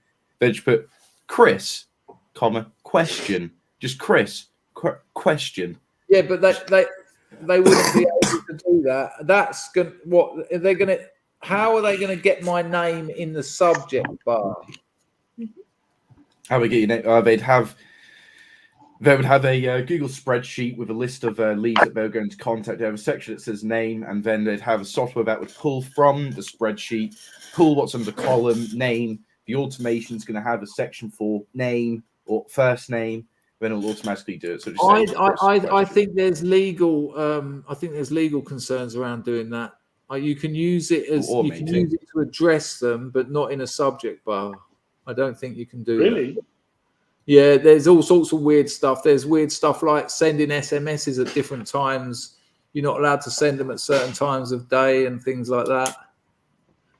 I mean, the thing is, Barclay, when people, you know, there's some people who get paid a couple of £1 million to write a subject line. If you're writing email subject lines for Apple, if you can get 3% of the Apple mailing list to open and click through, that's worth hundreds of millions to Apple, just 3% more. It's a crazy game, man. It's a crazy game. I don't know. I've got an email from my gym which has automatically used Kai in it. It says a spin to win, Kai. It's crazy. Okay, that is interesting. I'll have to look into that. We've never done that. I don't know why. I would have thought we these days. So I installed a spin to win on my website yesterday. I was working. It's a sign up unit. So if you sign up to our SMS, we used to just have a sign up page with a picture of a lockpick, get 10% off. But now it's a spin to win. But it always just gives you 10% off. And I said, is that legal? Yeah. She said, yeah. I said, yeah, but it's so tacky. It looks shit. She said, yeah, it's got a 27% higher success rate. As soon as I see something like that, I just think, okay, well, whatever it's going to give me, it was going to give me anyway. Like in my head, I'm self-aware that it's rigged. I've got a lot of like this weird, like meta self-awareness. So if I'm reading, so it's like I can see like the sales copy in there that's trying to persuade me. And I always find it off-putting when I find things too salesy. If this you can see through marketing, can you? Of course, I know what you're gonna say. Of course, no one can ever do it perfectly, but I can see for a lot of the time. Like I think, like, okay, that's what they're trying. Oh, so they're trying to sell me a dream here. It's like, imagine if you could be the man with the Lamborghini living in Dubai. Imagine if you could be financial freedom. I'm like, yeah, that's sale. Yeah, that's marketing, selling the dream. There, I've got a little self-awareness. Yeah, but that's on the more transparent side. Wouldn't you say? Yeah, I'm just going to say thank you to Ludwig. Have a few ribeye tokens. Much love to the scrubbers. Bit of Alex J later. You've called it. You've paid. You've put the money on the table. Yes. If I forget Ludwig, because I am a little bit noised out. But that's very kind of you. Glass has dropped Frustrato in. You absolute legend. I think Glass has got an admirer now. Oh, I've admired Glass for a long time. I can see why. That's nice. Oh no, she yeah. Lee James of all people. I always get the feeling Lee hates me. Hello, Lee. He hates Dan. I think Lee James hates me, I think. You think Lee hates you? I think so. Yeah, he was saying Dan needs to get banned. He was like, Ballard's boring. I think Dan likes it. I think Lee likes to drink. I think I looked back at the previous video where I appeared, and there was one comment about me from Lee James. It reads, Dan was scary and not a normal person. Scary. Nah, so I don't think he's a fan. I don't think he's a fan. Are you Scandinavian, Dan? Me? Yeah, you Scandinavian. I am not. I'm Eastern European. Really? I can't believe I remember Frustrato. Sorry to interrupt. I've just got to do, because also Arklow's dropped one, and he says this: completely wiped out after the week, chaps have to hit the scratch. Oh, sorry. As usual, I'll do the punctuation. Completely wiped out after the week, chaps have to hit the scratcher. Hopefully talk to all the scrubs before Christmas. You will, Arklow. Good night, my friend. You have a nice bit of rest. A week with the chaps. Oh, no, we're the chaps. Completely wiped out after the week, chaps. Have to hit the scratcher. Hopefully talk to you. Yeah. I'll be streaming before Christmas. No worries. I'm on Millennial this year. 7th year in a row. Thank you, Arklow. That was very kind of you all to do that. That restores faith in humanity. I'll just refresh entropy in case Blogs is in. So why Scandinavian? Was the question. He doesn't listen, Dan. He just talks. He asks questions but doesn't listen. He doesn't care about other people. So it's not true. I listen sometimes. No, he's still not listening. He still hasn't answered you. Look. I did ask if you are Scandinavian. That is what I asked. Well, why was Scandinavian your guess? Because you got long hair and you look like a Viking. I see. So all my hair seems to be, it's like most of it gets channeled right into the end of his fringe. I don't know why. It's always way longer than the rest of my hair. Like if I flatten it out, like that is Awesome. Maybe I should go around looking like this. Mine used to be like that. When I There was we go. growing out my hair, I found that length the most annoying. When it's like you can't just put it back yet, it gets in front of your eyes and whatnot. It's I could like sweep it back and do a middle parting. That's what I normally go hang on for. a minute. Hang on a minute. I'll just mute me and Packer. You lesbians carry on talking about your hair. So what product are you using your hair? Let me know when the salon chat is over. I use clean and pure shampoo in my hair. They now have a discount in case you guys are wondering. It's actually true as well. I'm not just saying that. There's so far last Ashton 8 Duke reckons you should grow it longer, Dan. He reckons you should absolutely. I think he's talking to you anyway. See you later, Art. I don't know, he's already long. Maybe he's going to working.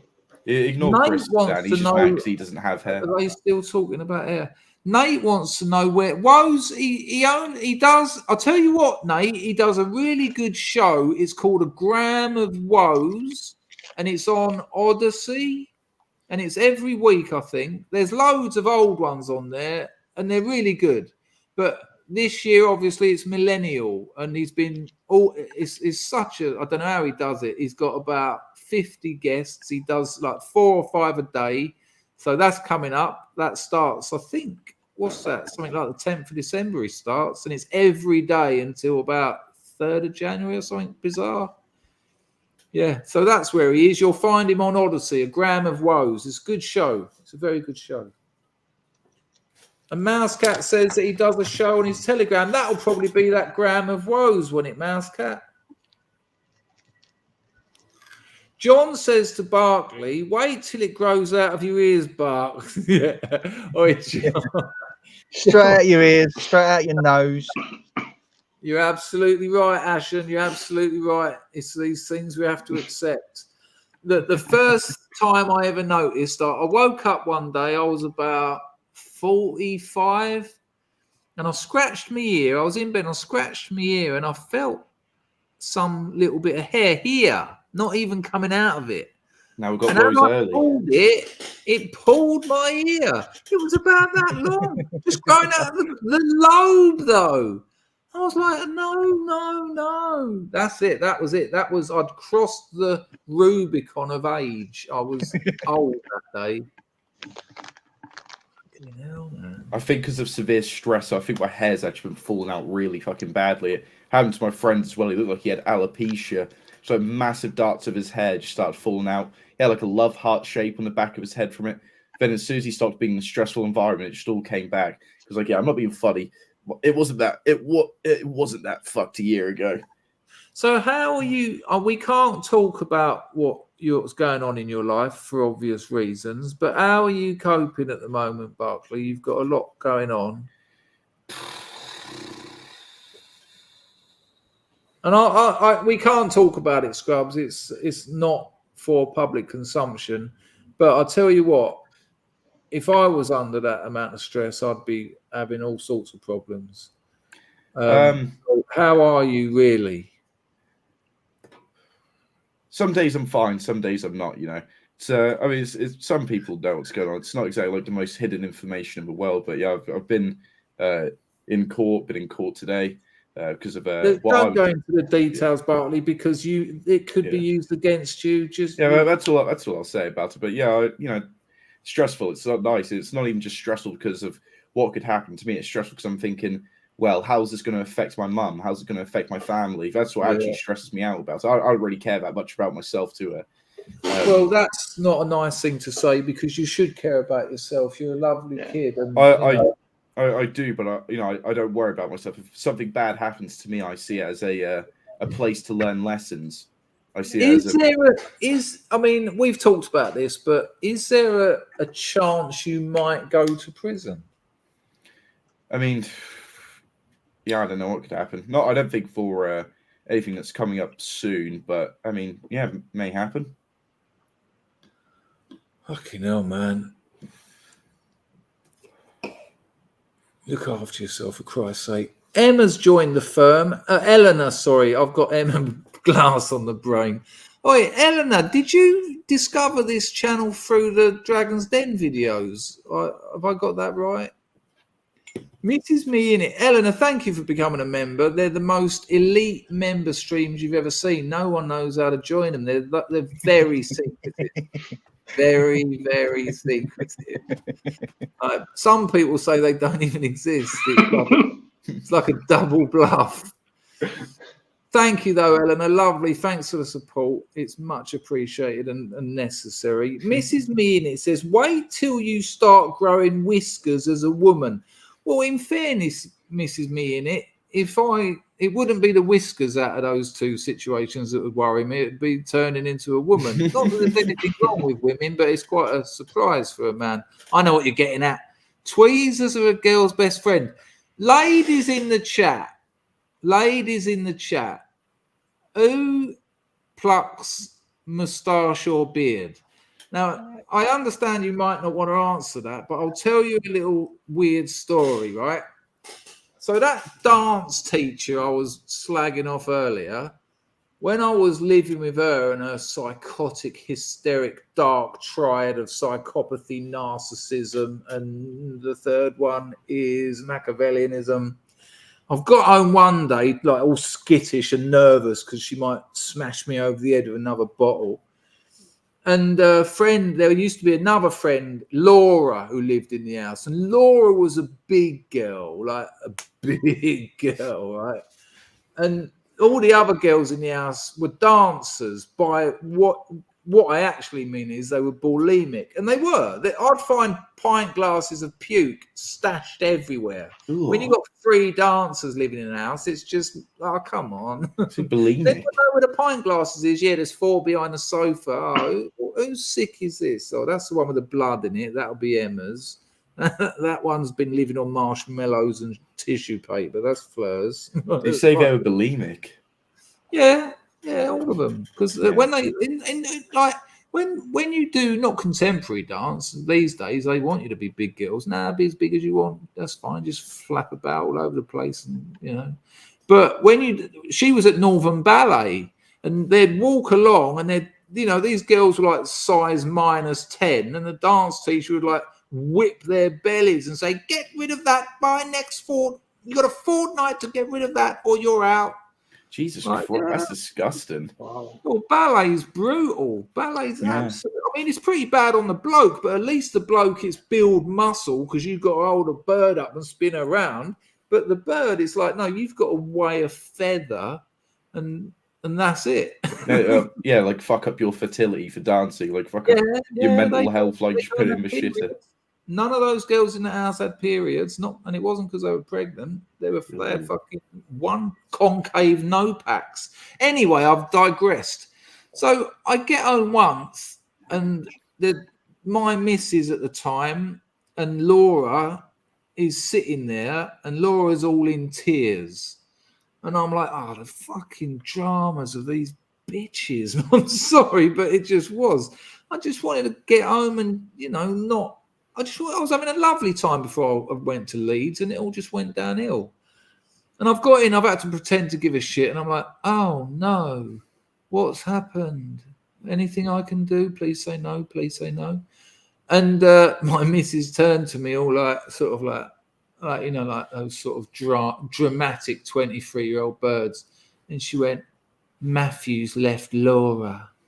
And I was like, oh no, why? What happened? And she went, Laura told him she had a beard. And I just cracked up, man. I just couldn't. I just went, what? Yeah. When I ducked out to cry my eyes out in another room. And when I got back in there, I had to sit through that whole story. She was like, I have to shave regularly. I have a couple of big razors in my handbag because if I don't shave during the day, I'll have a beard by the evening. And I was just going, oh no, that's fucking I know. But this is just life. I'm not judging her. I'm sure she looks great now, like a mountain climber or something, like Brian Blessed or something. But these are things. It's all very well the hyper real world we live in of perfect women on magazines and AI and all that. But the reality is women of all ages have hair coming out of weird places. You know, it's just a reality of life. You know, I knew a I girl think it's once, a sad. hairy Sorry. back. a hairy back. Yeah, she was What, really, on a really full pretty, moon? really beautiful girl. Eh? On a full moon or all the time? All the time. I didn't know. I put my foot in it. We was all sat round, drunk, playing. You know that game where you fold up the paper and Whoa, put it whoa, on whoa! your fingers? Sorry, Packer. I interrupted. Before you get into the story where you put your foot in it, just tell us a bit about the hairy back and how you I discovered don't know. I it. never see it. I never see it. Right? I'm telling you the story. We was playing that game where How you fold old up the were paper. you? Contextualize it. Deeper So I thought, was- deeper truth, Packer. Deeper truth. I was in my mid-20s, and this girl was about 19 and really beautiful. Right. I mean, really, really good looking. Way out of my league. I was with someone Well. else that knew her. Yeah, so we sat around drinking and we're playing that game where you fold up the paper and write numbers on it, and then you pick a number and they open it up and it says something. Yeah. Yeah, so I done one and I put one of the things was you will have a hairy back, and fuck me, she picked it, and the whole room went, all the women in the room went quiet. And I'm like, what the fuck just happened? And my missus had to take me to one side and go, she's got a fucking hairy back, you bastard. How was I going to know? Yes, Hang on, way. look, why did you write "you will have a hairy back"? That seems so out there. I know. Just like young bloke. Yeah, I mental can't remember the stuff. other things I wrote.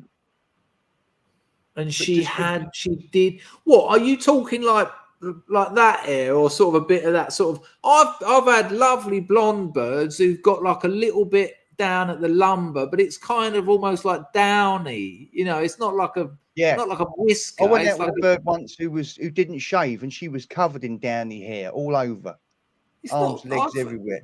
it's not attractive actually, but the problem I think a lot of young girls make is they shave it, and once you start this girl shaving never it, had. right, so it But just yeah, the stays. hairy back girl. Honestly, she just. I mean, she looked like she was going to burst into tears, and I'm like, oh fuck, what have I done?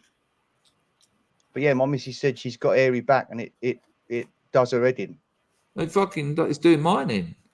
That is a ruiner. That is really difficult. I mean, I don't know whether it was like a patch or full on Sasquatch. I don't know. It's a Yeti. I mean, you could probably nowadays get some kind of surgery to sort of, you know. Well, you probably just get it lasered off now, wouldn't you? Lasered off. Yeah, probably. I've heard that. Oh, no, I'm not going to say it. When it comes to hair, I don't mind, but if it ever touches my glands, that's it. Like, I'm fucking furious. It is the most painful, excruciating thing that's ever happened, especially. I'm going to get too much into it, but yeah, it's not nice, is it? It's not nice. Barclay, do you know that no one knows what you're talking about? Well, okay. Well, sorry, I didn't realize I couldn't talk in abstract with the Scrubs as well. The glands is a Scrubs classic inside joke, is it not? Sorry. Yeah, no, it's quite painful if a woman's quite hairy. It's got a massive bush. And you accidentally, yeah. You accidentally touch your bell end on their hair. It's fucking painful. It's like sandpaper. On what hair? What hair? Oh, because they all shave these days, didn't they? So they've all got stubble. Yeah. Okay, so like they haven't. The pussy hair. What do you think I was talking about? The hairy cat. You didn't say. I didn't know. I think it was quite obvious. Cro-Magnon has said the Sasquatchian bitches. Is that a name Rookies. of a band? Hirsute, as the posh lads call it. Ashen, I have back in the days when I engaged in pornography, I did occasionally, excuse the choice of words, but it's appropriate, come across hirsute women. That'd be like a section. So some blokes like it. Like hirsute. What does that mean? Do you mean hairy birds? Oh. Yeah. Tell boy, it wasn't that. It's got no D. It's your glands. Glands. It's your helmet. Oh, when I was in Italy, this is talking about hairy woman. Unsurprisingly, that was where I was going to go when I said Italy. There was a girl I sort of had a brief 3-day romance with. And I remember when I was just sitting with her in the park, and she was sort of sitting like with her legs up, and I just noticed her sort of legs would peek out a bit. I was like, you've got really fucking hairy legs. You've got really hairy legs. It just like confirmed every stereotype about Italian woman ever. Did she like you after that? Didn't say it. Oh, okay. Sorry. Oh yeah, I went to. That was just like my inner monologue. I was like, wow. Don't worry, Ashen. No one had a Danny LaRue what he was talking about. It happens. He's under a lot of I said to a girl at work today, she's got a date. Hey, Packer, hang on, mate. Look what John said. He's combined yours and Bartlett's story. Go on, Packer. Continue. I was saying to a girl at work today, she's got a date tomorrow night for the first time in years, and she was panicking about it today at work. She's in her 30s. And I just happened to say to her, did your razor get vertigo? Because it ain't been that high up your legs in a fucking few years. Like. Just helping her calm down, of course. Yeah. Wolfie, you're absolutely right. All of those birds, because I think it's a response to being cold, isn't it? Because they've got no fuel to burn. The eating disorders. Oh, look, Dan Carty looked up then, Packer. Looked like he was looking at your underside of your neck.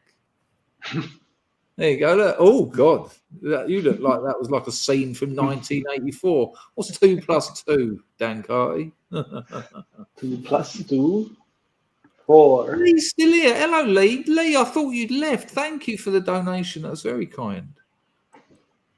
Do bulimic women, I feel like Chris will probably know the answers, if they were performing oral, do they still have a gag reflex? Do they have control over it? Well, some can do it and some can't. It's a practice, isn't it? Ashen does like a bit of hair. Ashen, what you like? You like? Are we talking about genital hair or the sort of downy stuff on the back? That's interesting. Talk about the back hair. That's going to be a thing now. I hope to God she ain't watching. Some bizarre freak. Whenever I'm with a girl, I get a derma roller down the back and spray minoxidil on it and get a bit of rosemary oil. Do the whole lot. What's a derma roller? I don't even know what that is. It's I've got one somewhere around. Oh, is it one of them little slitty holes? Everyone was there. That was the era of the bird's nest, wasn't it, Andrew? One of these got little micro needles on it. You know, like rub it on your face and it stimulates hair growth or something like that. It's not work. Listen, it's a whole listen, it takes a long time, okay? It takes like 3 months to see results, so I don't do it realistically. I've never thought of this. Have you not got any facial hair? No, I do. I've just shaved. Why have you got a dermo roller then? It's just to try and max it out a bit, you know. I've never seen you with facial hair. What's all this like? Not proper facial hair, but it grows up the side down to the chin now, so we're getting there. It's just this whole region here is just still vacant. You're a good lad. You ain't got anything to worry about. Fuck all that nonsense off. Don't worry, Bartley. You just get a good beard going, and it all fall out the top of your head then. Yeah, it's already fall out the top of my head. Fuck hell. I should kill myself. It'll be almost as if it just turned around and went the other way. Eleanor says, is it easier to shave as a man, face or lady bits that are all round the corner? Well, I must admit, my missus gets the wax in. Because she's coming round here tomorrow, she'll have a full body wax. She'll only come around here with eyebrows and hair tonight. She will not, she doesn't want me to touch her body unless it's silken. Oh, it's fucking lovely, man. Do you want to interject in this? She did say she doesn't have a beard earlier. Do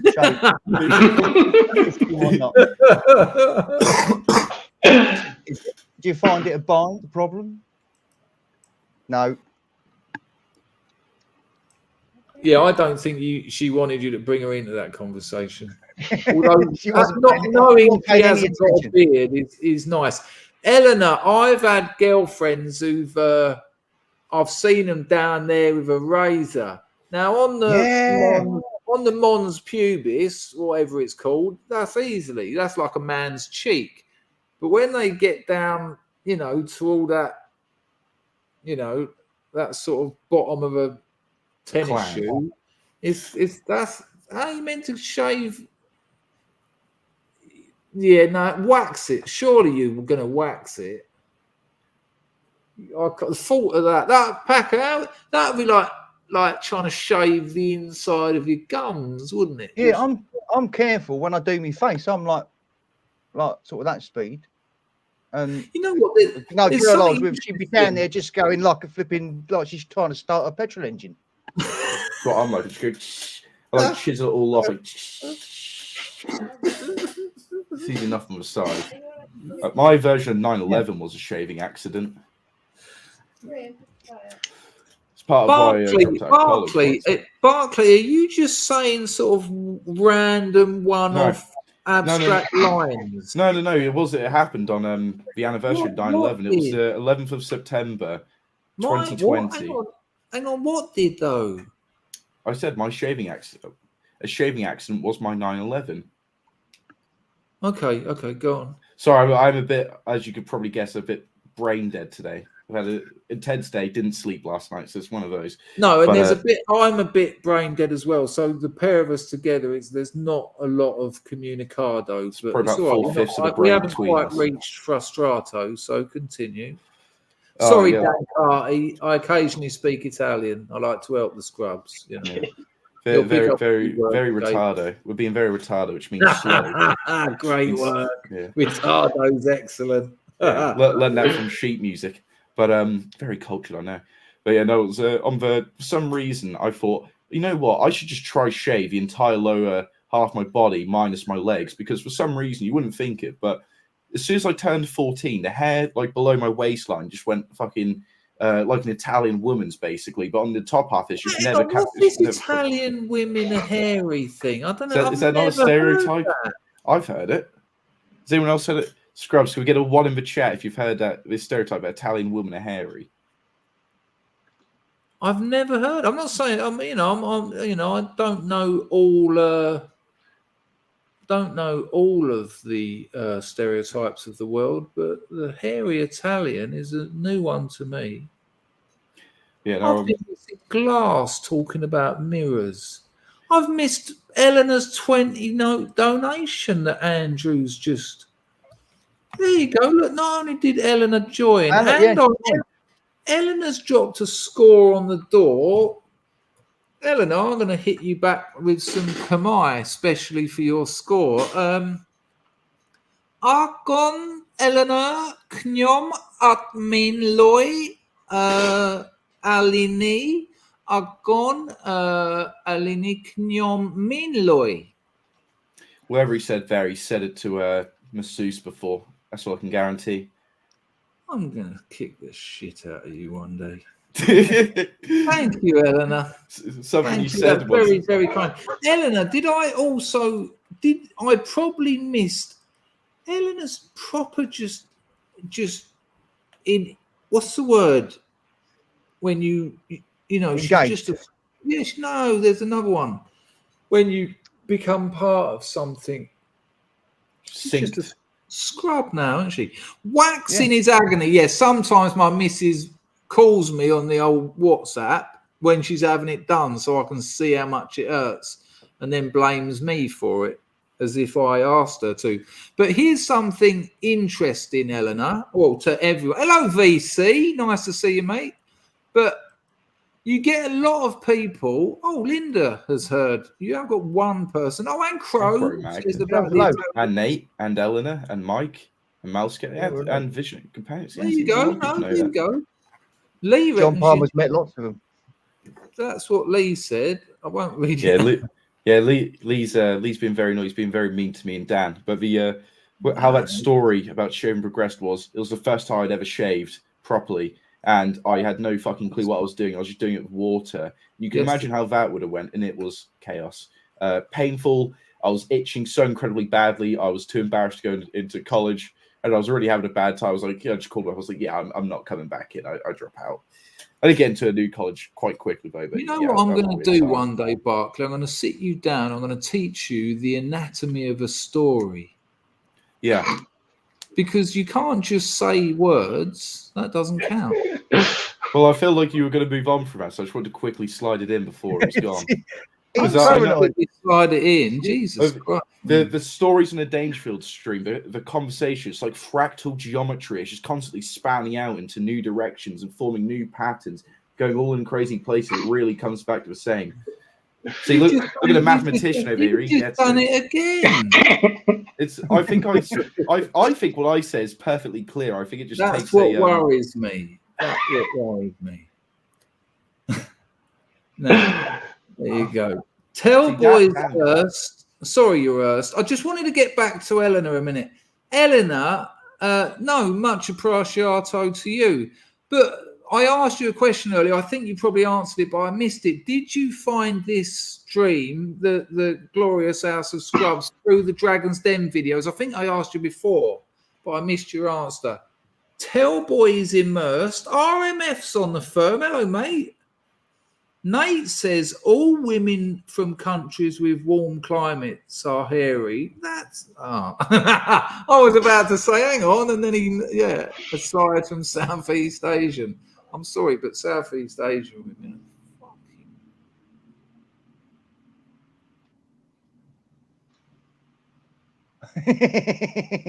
are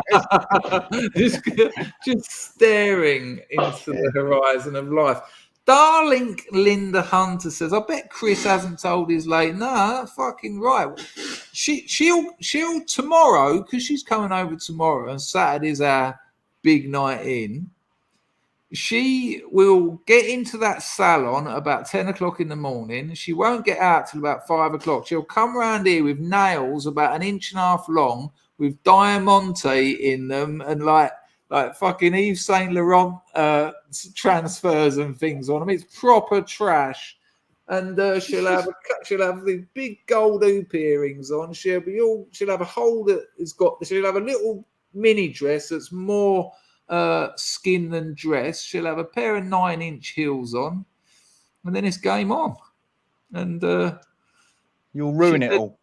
No, well, what happens is then she makeup at least. She forces it upon me. She's so fucking demanding. The first 2 times I just about survived, but halfway through the third time, I'm like, I can't do it anymore. I can't do it anymore. I'm 50 years old. One in the chat if you feel sorry for Chris.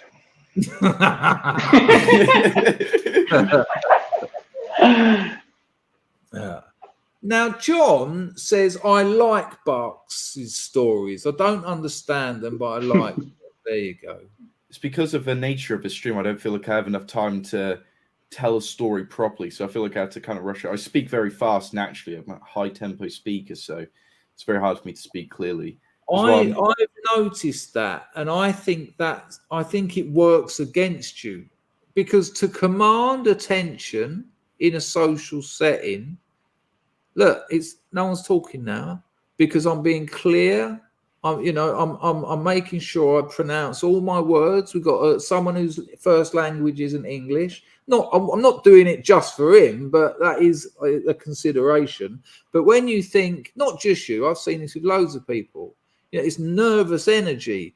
And, you'll be in the pub and everyone's talking, and then someone will go, I'll tell you what, the other day I went down the road and my coat fell over, and the bloke on the bus said, I know, you didn't buy a ticket last week, did you? And then the pizza fell off. And everyone goes, and that's it. So what you're trying to do is working against you. Just relax. You're liked in these parts. You just relax. Just tell what you want to say.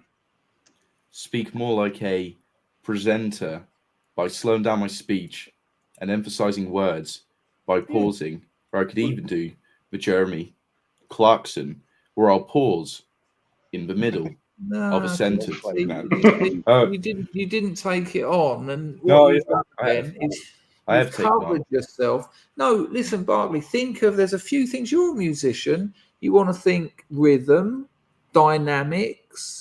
If you want people to listen to you, you've got to offer them something interesting. Change the speed, change the volume, make emphasis, think of accents. But if you're just on one plane and it's really rapid, people just want you to stop so they can get back to the conversation. Well, I find it very personal, but yeah, it's something that very consciously have to try and do. I'm very much someone who is in my own head, so it's a little bit hard for me to sort of keep track of my tone, keep track of how I'm speaking, unless I very much overthink about it like I am now, which has helped me slow down a little bit. Is it? I haven't noticed this.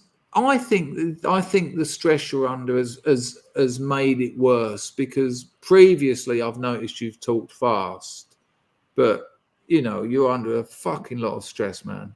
And I think it's probably making it worse because that nervous energy is going to get out somehow. Do you know what I mean? Yeah.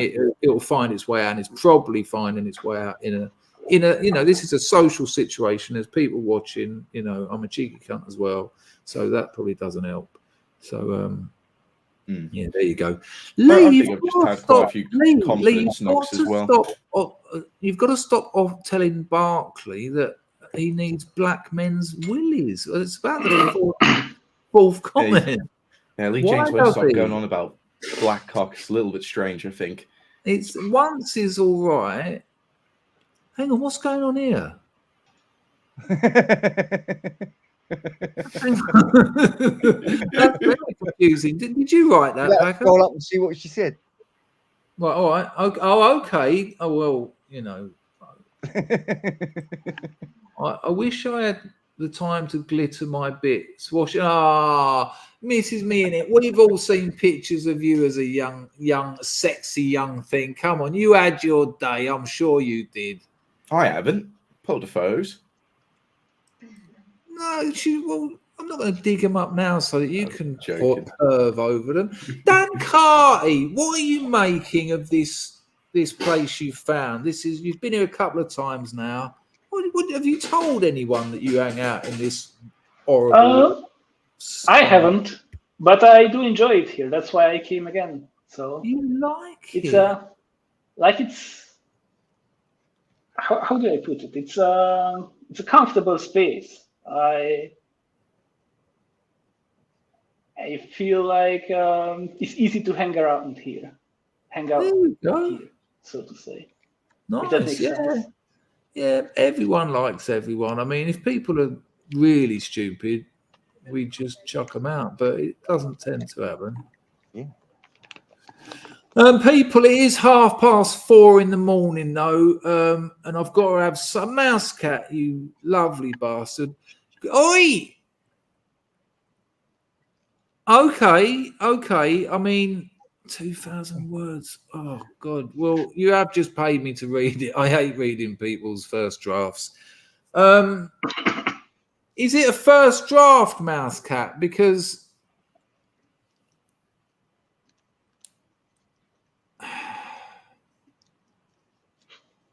imagine I started doing industrial flooring and it was my first day ever and I hadn't done any industrial flooring, but I'd walked on a lot of floors and I said, mouse cat, come and have a look at this bit of industrial flooring I've done. You'll be like, really? And then if you said to me, I like you a lot, I'm going to read it. I will read it, but I will be honest. There's no point me mouse cat, did you watch the video I made yesterday about the deeper truths? The video is called The Best Bit of Writing Advice You'll Ever Hear, and it's not clickbait. I honestly think it is.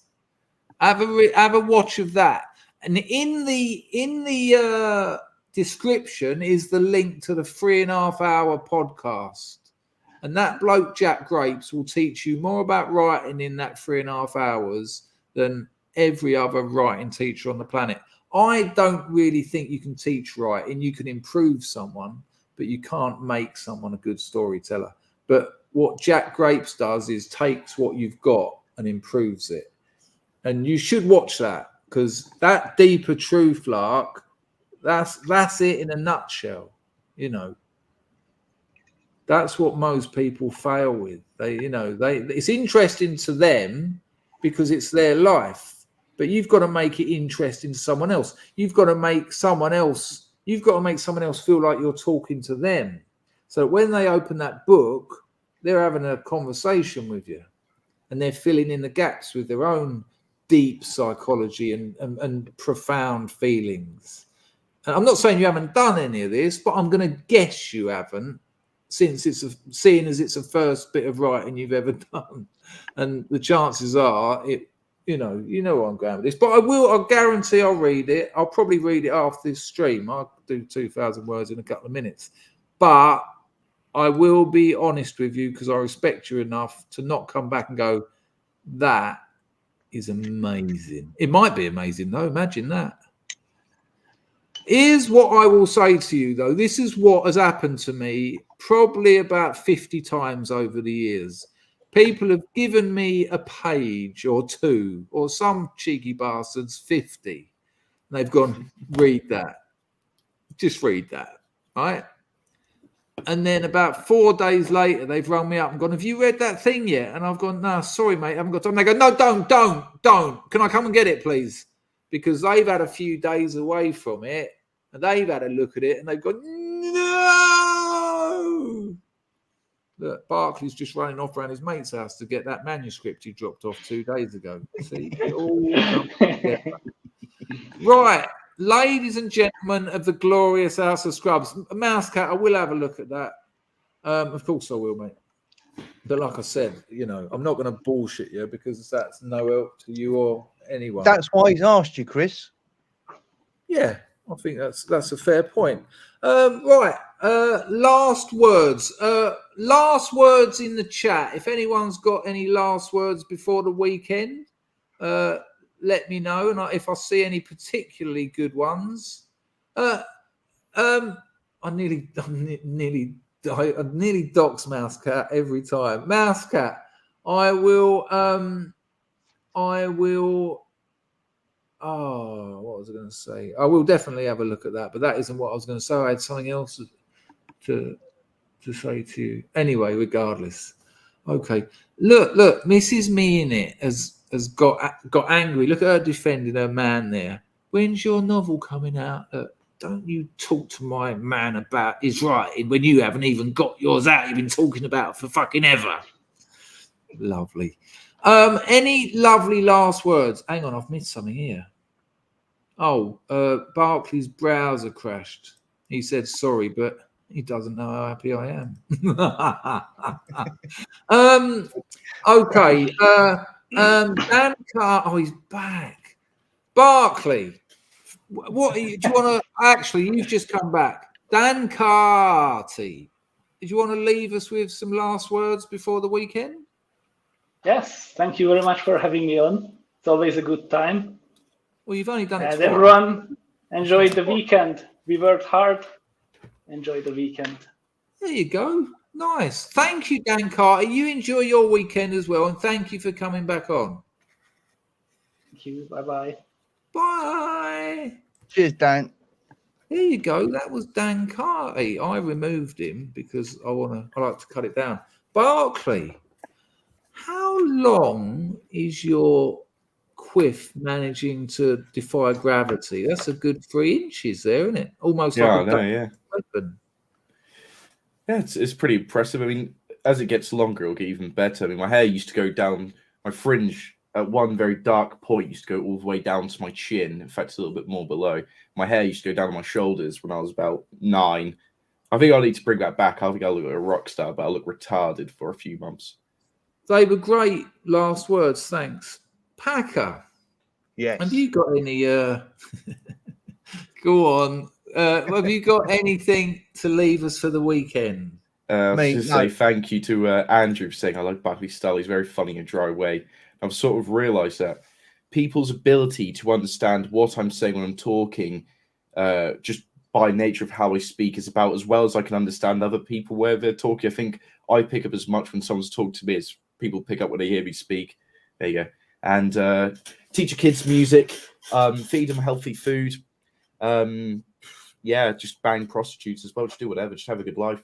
Enjoy yourself. There you go. Advice for people how to look after their kids from 19-year-old Barclay. Thank you, mate. Look after yourself. My kids. Yeah, my fucking hell. I'm trying to shut that bloke up. Packer.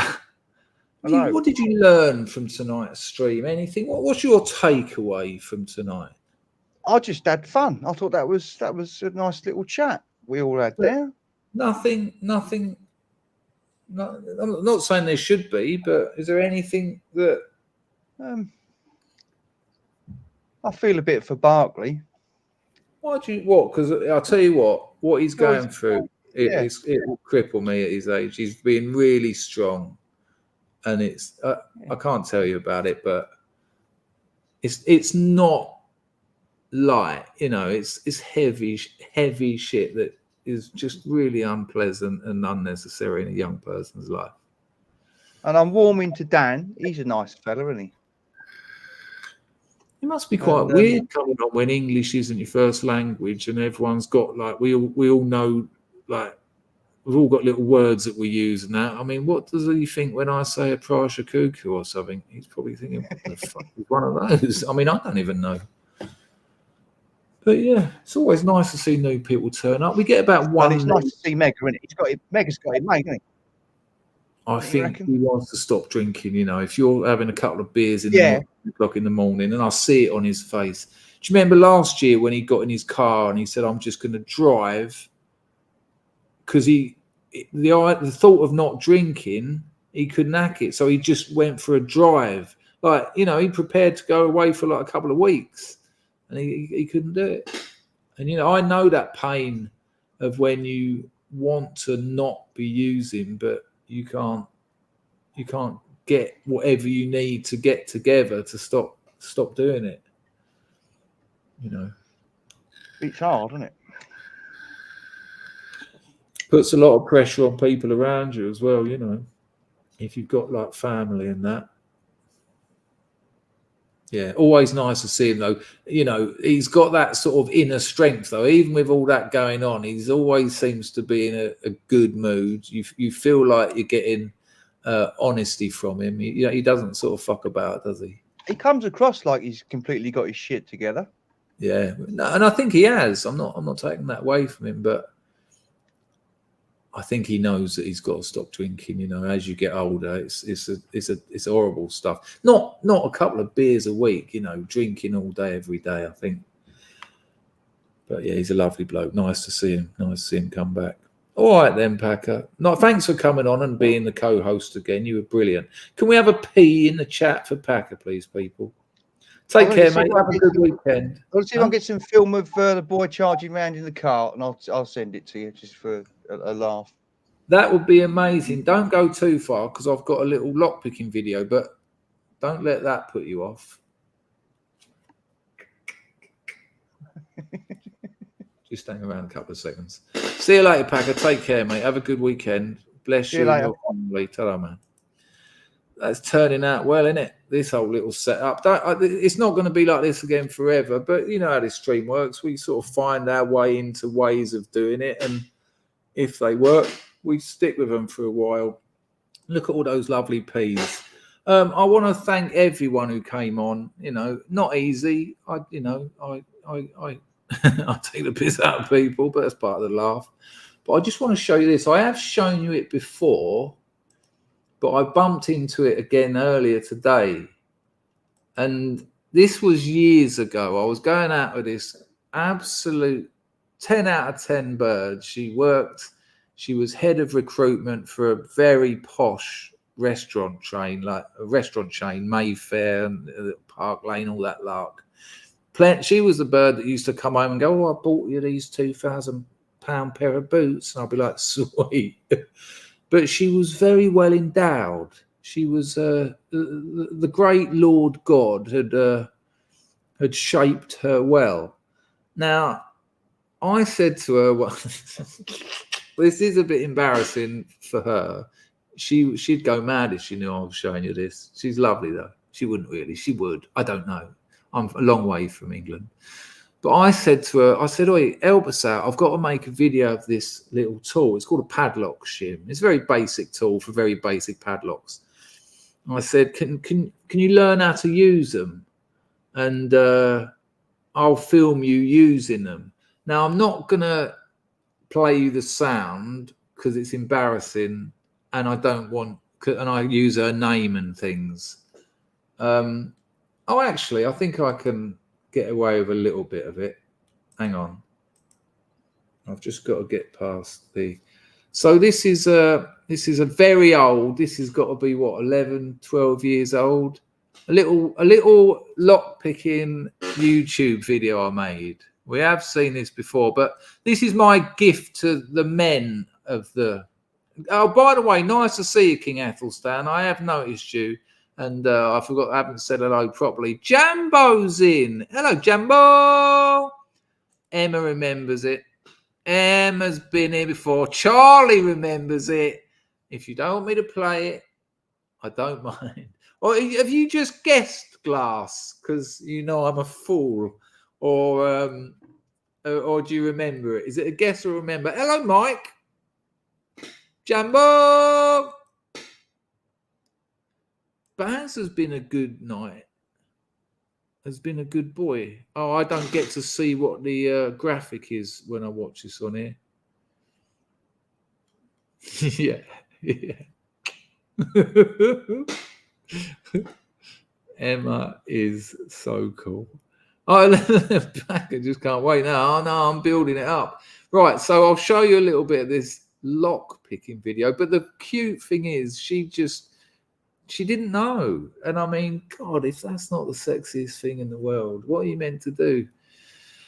Put it like this. We weren't picking locks for long. Have a look at this. So this is a little bit, I'm just teaching you some padlock shims. Well, hang on. I've got to press play because I've got to get it past some certain bits. Here we go.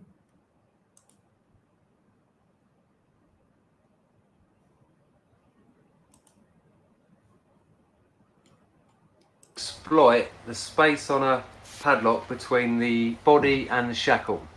Now, don't expect to pick any high security padlocks with these. They obviously they're not made for them. The padlocks Charlotte's got here tonight are sort of generic Chinese and one of those sort of standard British hardware shop jobbies. They are everywhere though. You know, there's plenty of use for this tool. And basically what you do, the tool goes in, and as you see, Charlotte's just opened that one just while we were talking. Opens. Like I say, there's plenty of them about. You're going to do that one now, Charlotte? I am, yes. You kind of caught us off guard with the last one, didn't you? We were, I was busy explaining.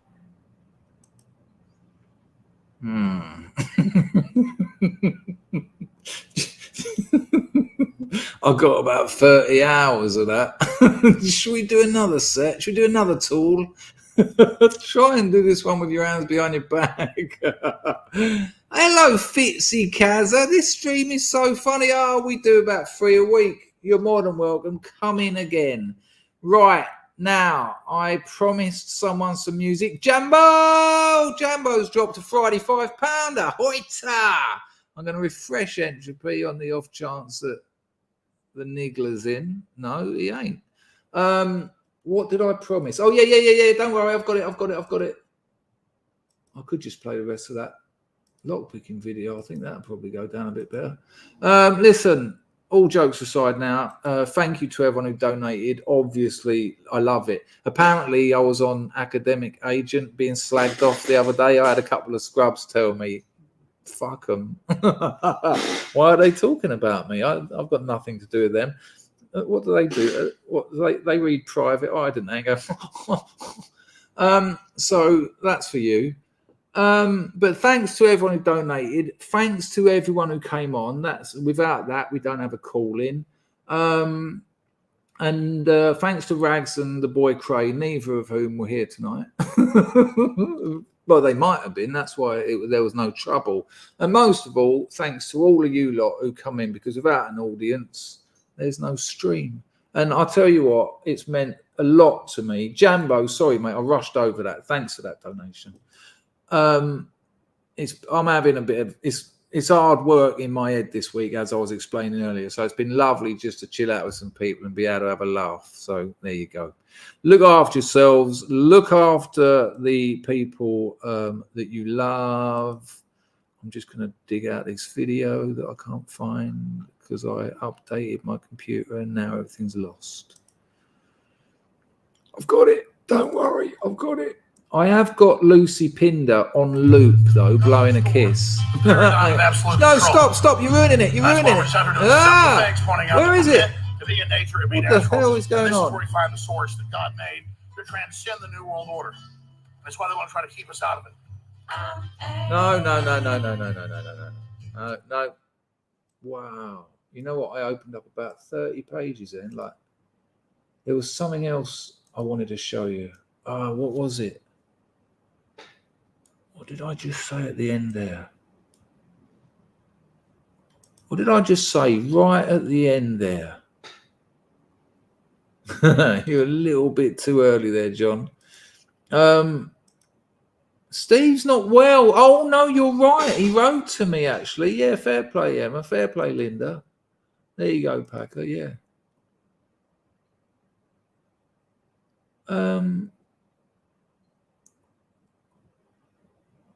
Is that what it was? I mean, just I don't even know these. I was on his channel once. I don't know. I don't know what they get up to. What was I gonna just quickly show you? Oh yeah, I just said it, didn't I? I've got this is really weird. Hang on, let me see if I can get the right edit of it.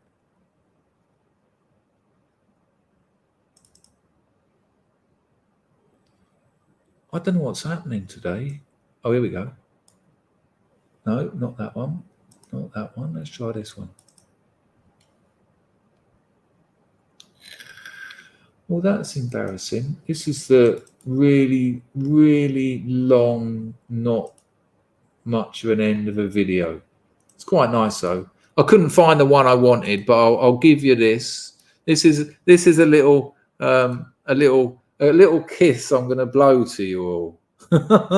What? That ain't how it, eh? Here we go. And that, what? This is so weird that I've got this on my computer. Check it out. Pinder.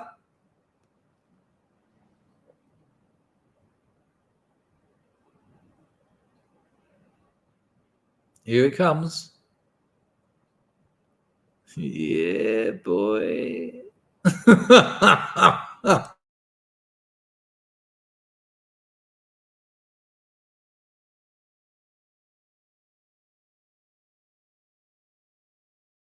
Yeah. Look after yourselves, people. Have a hello, Barney. You're a little bit late, son, but always a pleasure. Chasworth has correctly identified the lady in question. Look after yourselves, people. Here's a bit of Alex. Enjoy your weekend. I'll probably maybe I'll stream Sunday. Ta-da! I'll be putting your messages on the screen as the music plays. Let me know you can hear it.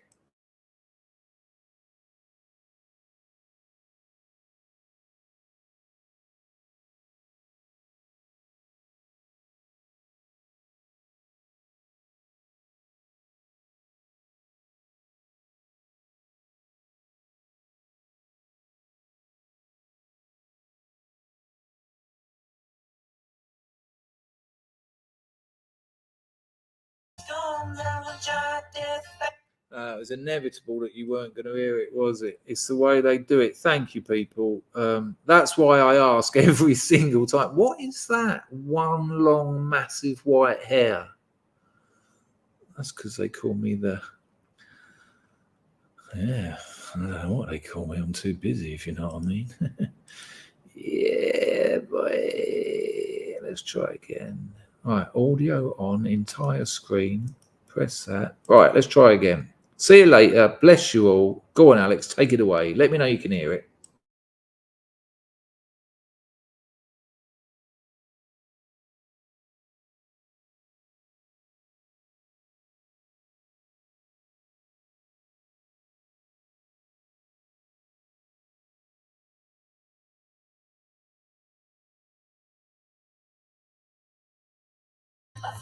For fuck's sake, are you joking? What the bollock is going on here?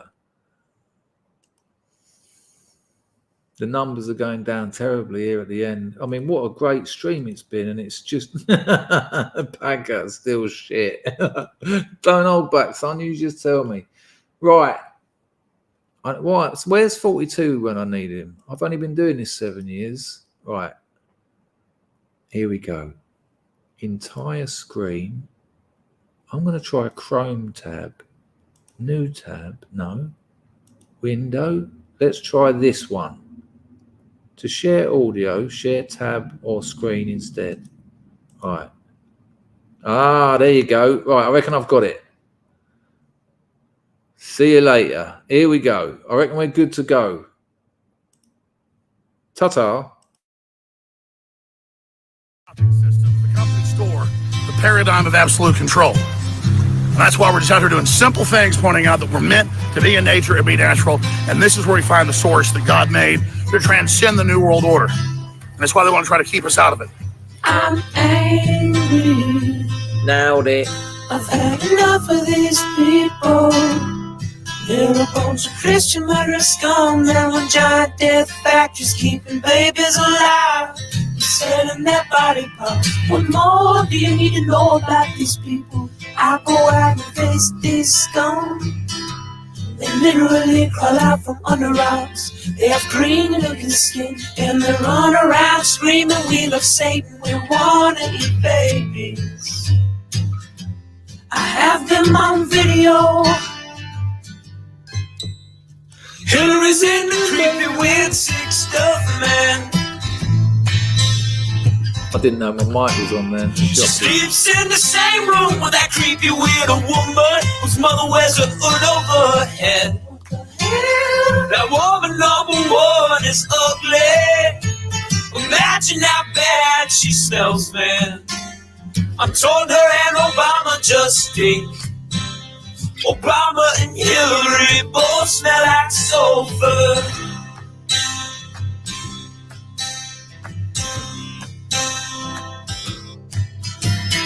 Literal vampire pot and the goblins are hobbling round coming after us. My spirit gets close to that evil and I feel it go.